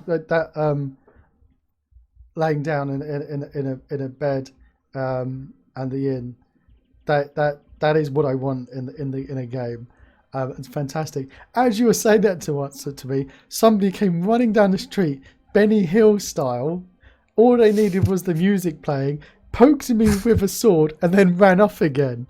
It kind of felt like the greased up naked guy from Family Guy. It was a moment of comedy gold. And here it comes again. It was bizarre, truly bizarre. It was one of the strangest things that I've seen. Anyway, I'm going to say now something that somebody said in chat at the beginning of the stream. I love you. and you're an incredibly sexy guy. It's what you're making, your vision, what you're doing. It is unbelievable. So also in chat, they said it is a Disney-esque story of having to have many failures and hardships along the way to have a fantastic success at the end and never giving up. Congratulations on what is obviously a joy to play, and it is a joy for all these and many players. We've got people in chat. Your Discord is full, and also the forums and the reviews. Even with all the problems you have had at the start and over the years, you've kept people glued. So congratulations, mate. Yeah, thank you very much. I mean, that's what's made us keep on going. I mean, there's been so many uphills, like I said, that you could write a book or even make a movie out of all these crazy things that happen over the years. It's been really a crazy experience, good and bad, everything in it.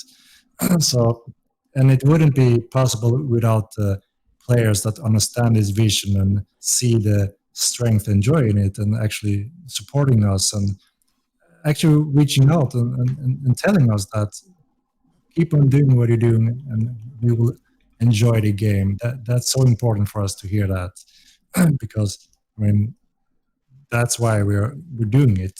It gives us so much energy back when we see that okay, now people think it's awesome, they're having a really good time.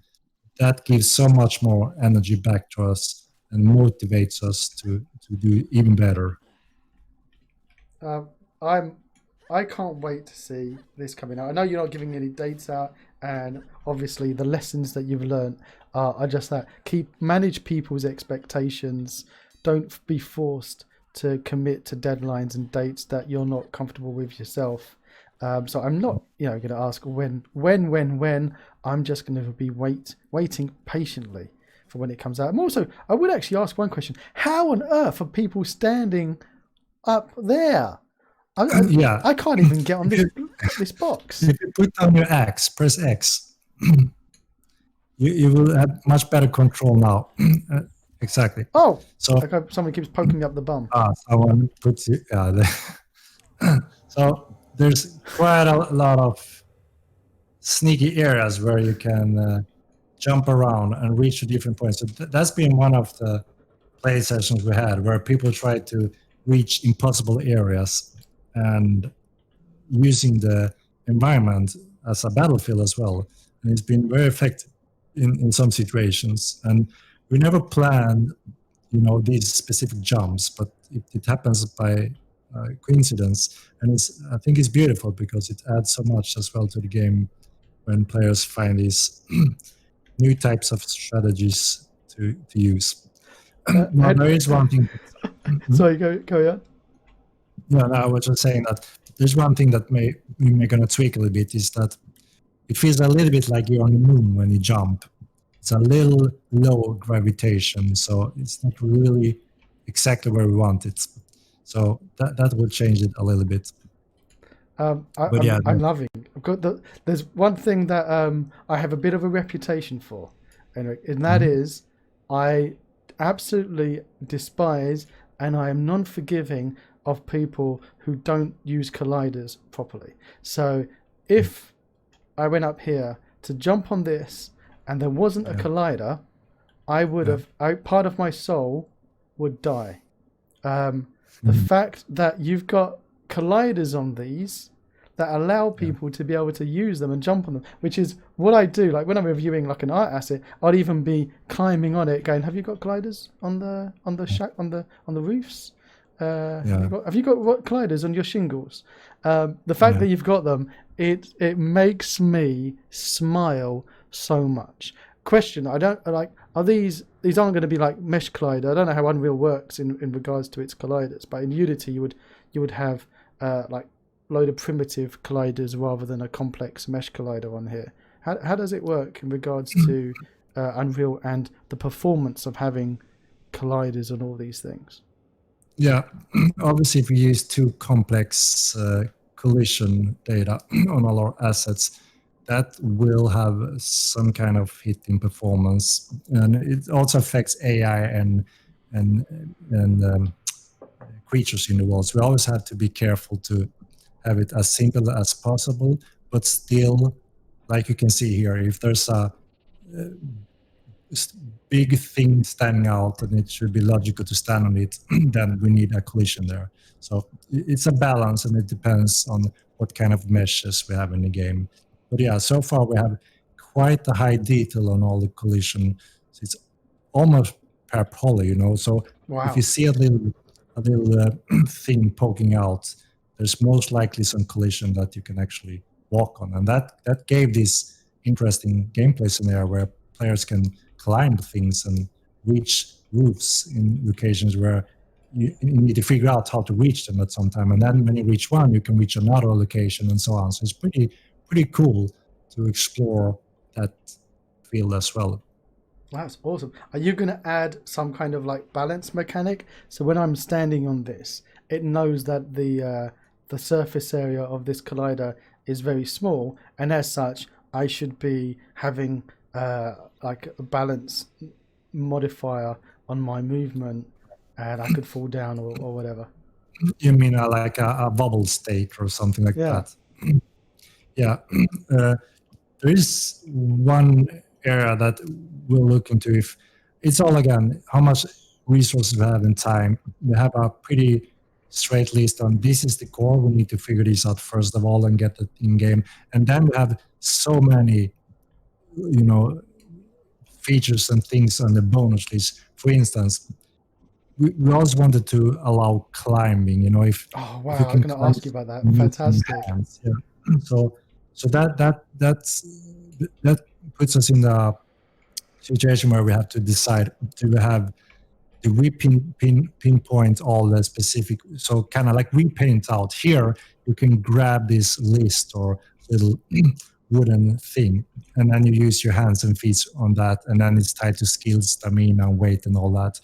That would be one way of doing it. Or it's just more dynamic, which means as long as it have the requirements met, you can slowly climb this, but it will drain your stamina and all that, using rules to make it logical to climb this or not.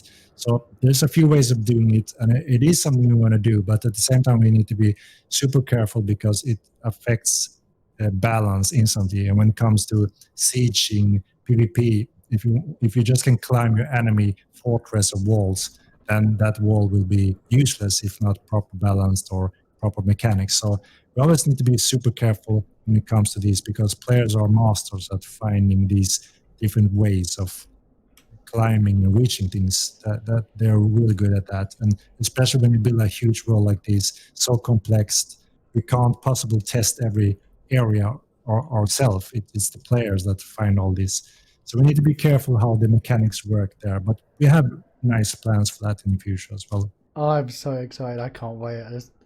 Yeah, you don't trust anyone. Human beings will exploit and find a way to take advantage of every little thing they can to get one over on the environment and other people around them. I've got a couple of questions. I was gonna draw a line, but you got me so excited that you got everyone else excited. And there's a few more questions in chat. Maimu has been asking, just saying, is curious if More Online 1 was inspired by the MMORPG Tibia, because it was extremely popular in Sweden, and both games have so many similar features. I actually didn't play Tibia myself. Actually, I saw it. I know what's it about. I got hooked in Ultima Line, and from Ultima Line, I went to PlanetSide and Star Wars Galaxies. A little bit of Dark Age Camelot at one time. Oh, I remember that. But other than that, I've tried so many MMOs, but never really spent so much time and effort, which I did mostly in Ultima Line. So I would say that Modline is most inspired by Ultima Line, and then some aspects from Star Wars Galaxies.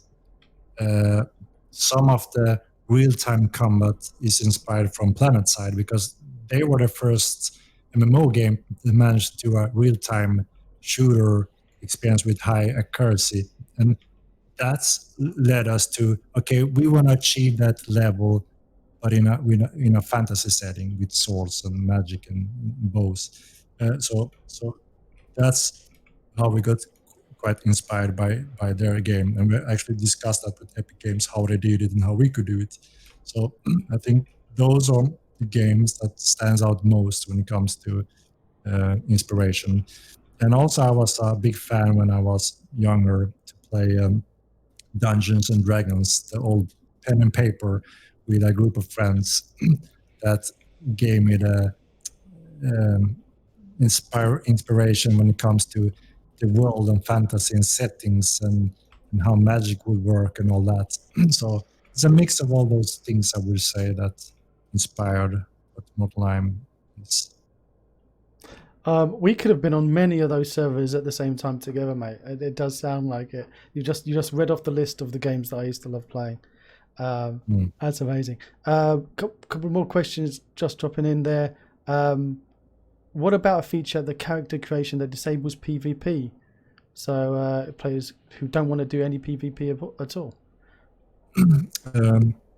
So there won't be any restriction or rule for that, or a separate server.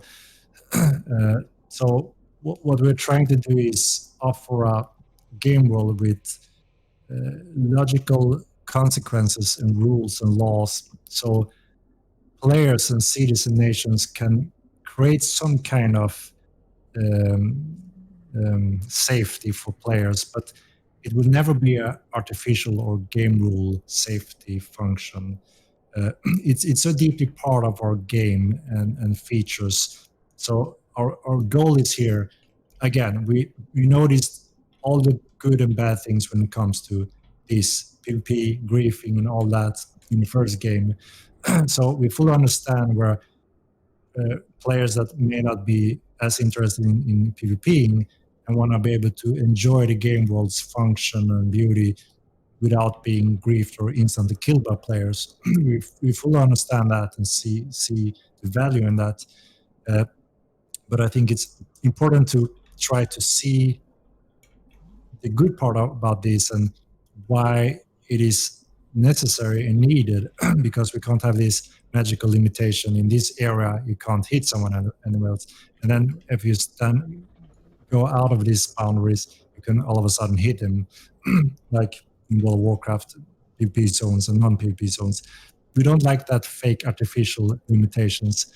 So again, we try to focus on improving the flagging system, the consequences, and giving enough room and space and interest for PvP players to engage in more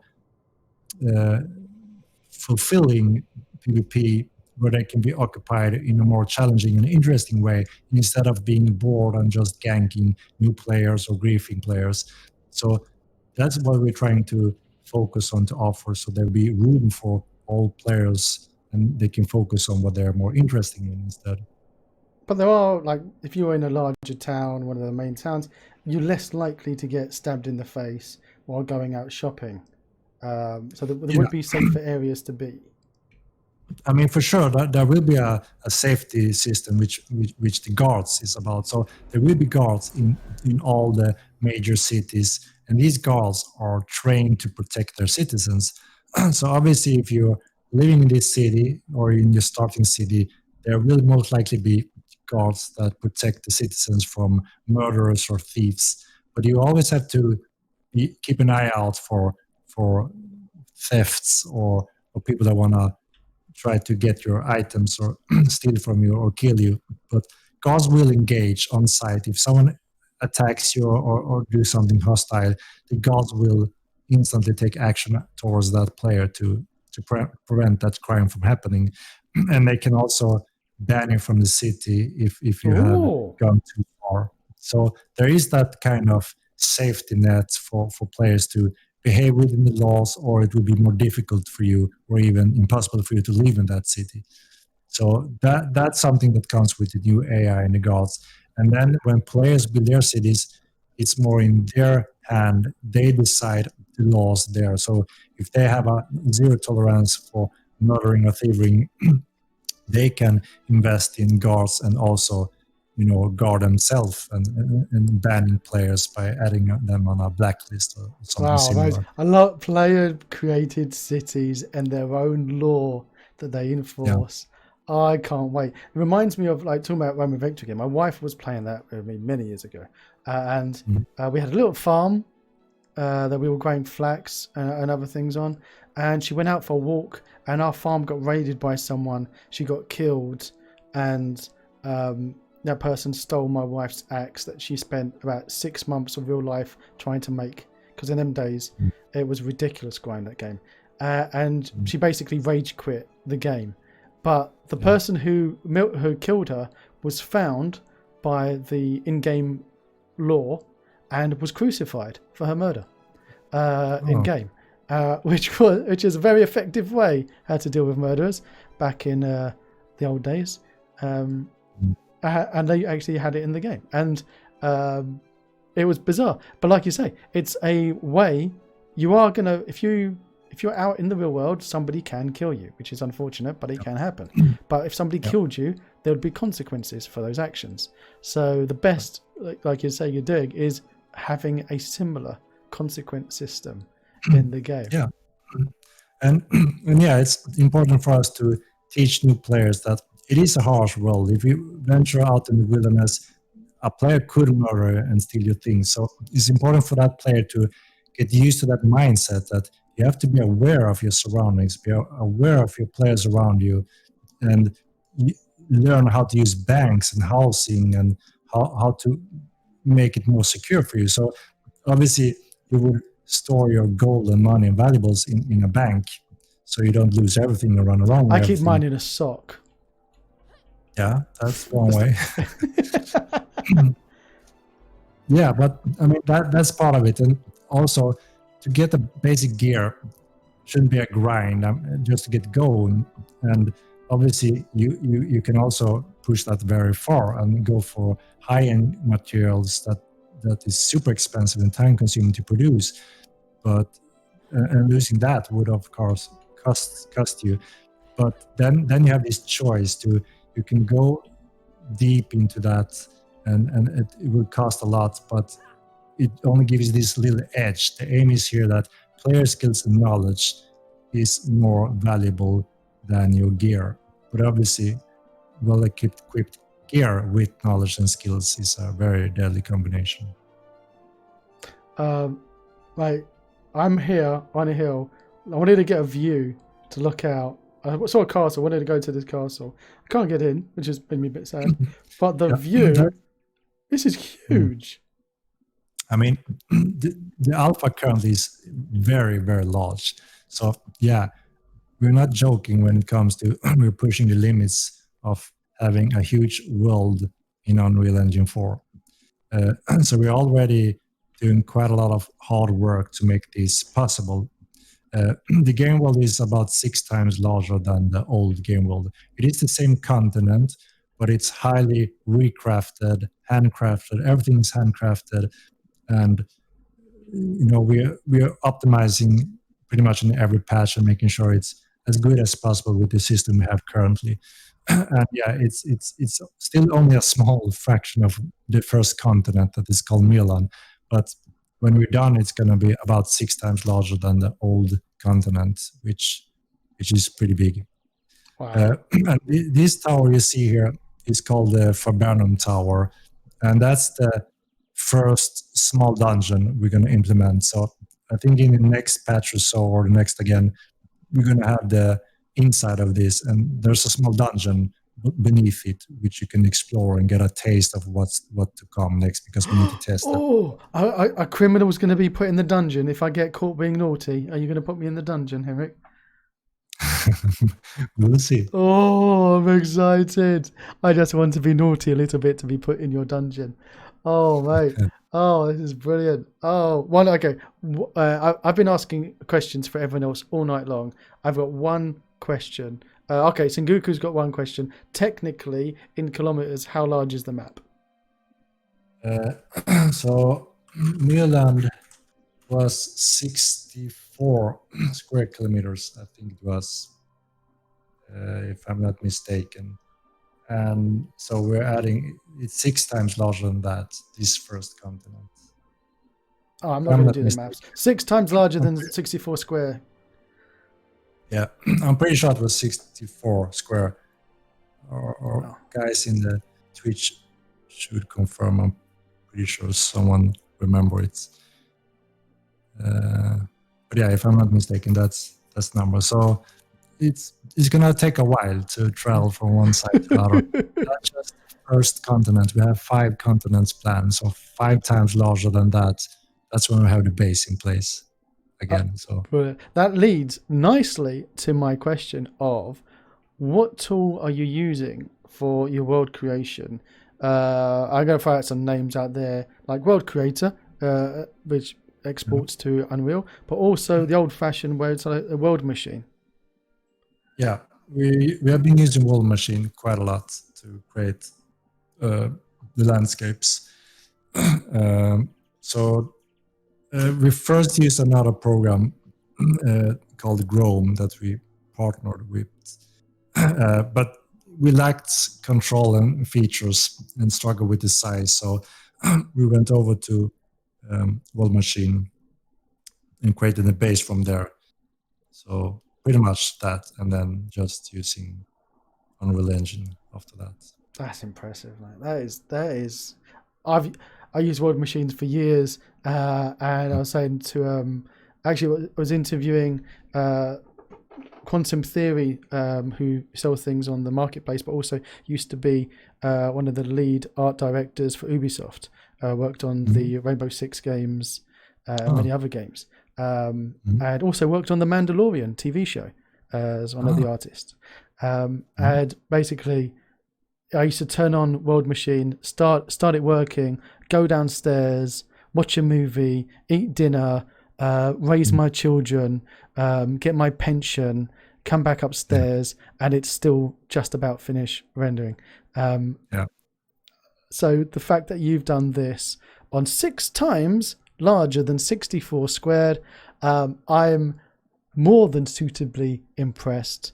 I take all my hats off to you and everyone in your team. It's amazing. Truly. Yeah. It's been a long struggle, I can tell you, in so many ways. We went into so many technical issues and tried so many different ways. What we have now, it is working. We have a pipeline for it. It's not super efficient, but it works. The downside again is that in this scale we run into some streaming issues in some of the parts of the codes that handles data streaming isn't really nicely written in the engine. So we are suffering a little bit from that, and that's the part we need to improve a little bit. But again, there's a few things we could do on our own, but depending on what we get from Epic Games, some of that could be a waste. So if we manage to have a good enough experience that player says, okay, the FPS and performance is good enough, it works, because we need to remember that we need to have performance enough for AI, animals, creatures, and players as well, in large numbers. So therefore, it's important that the environment is very optimized so it doesn't steal too much. So far, we haven't optimized the player characters at all, so they're very expensive. Yeah, and I'm still able to do that fighting without latency at that speed. Yeah, that's what kind of surprised us, because we were expecting worse results. We organized one of the larger team fights, and there was characters all over the screen, and it was actually really good performance for the majority. We were surprised because we were expecting way worse FPS at this point, because we don't have any optimization at all. We don't have any LODs at all on the characters. So we can only expect it to be much better when it comes to characters on the screen, which is awesome at this point. So we're going to do some more large-scale testing when we have implemented those LOD systems as well, that will allow for very large scales. That's Lads, I'm excited about this. We've got a question about the floating point. How do you handle the floating point issue, which is a bone of contention for many people trying to do massive open worlds. Sorry, what was the question? How do you handle the floating point issues once you get to a world that exceeds a certain size?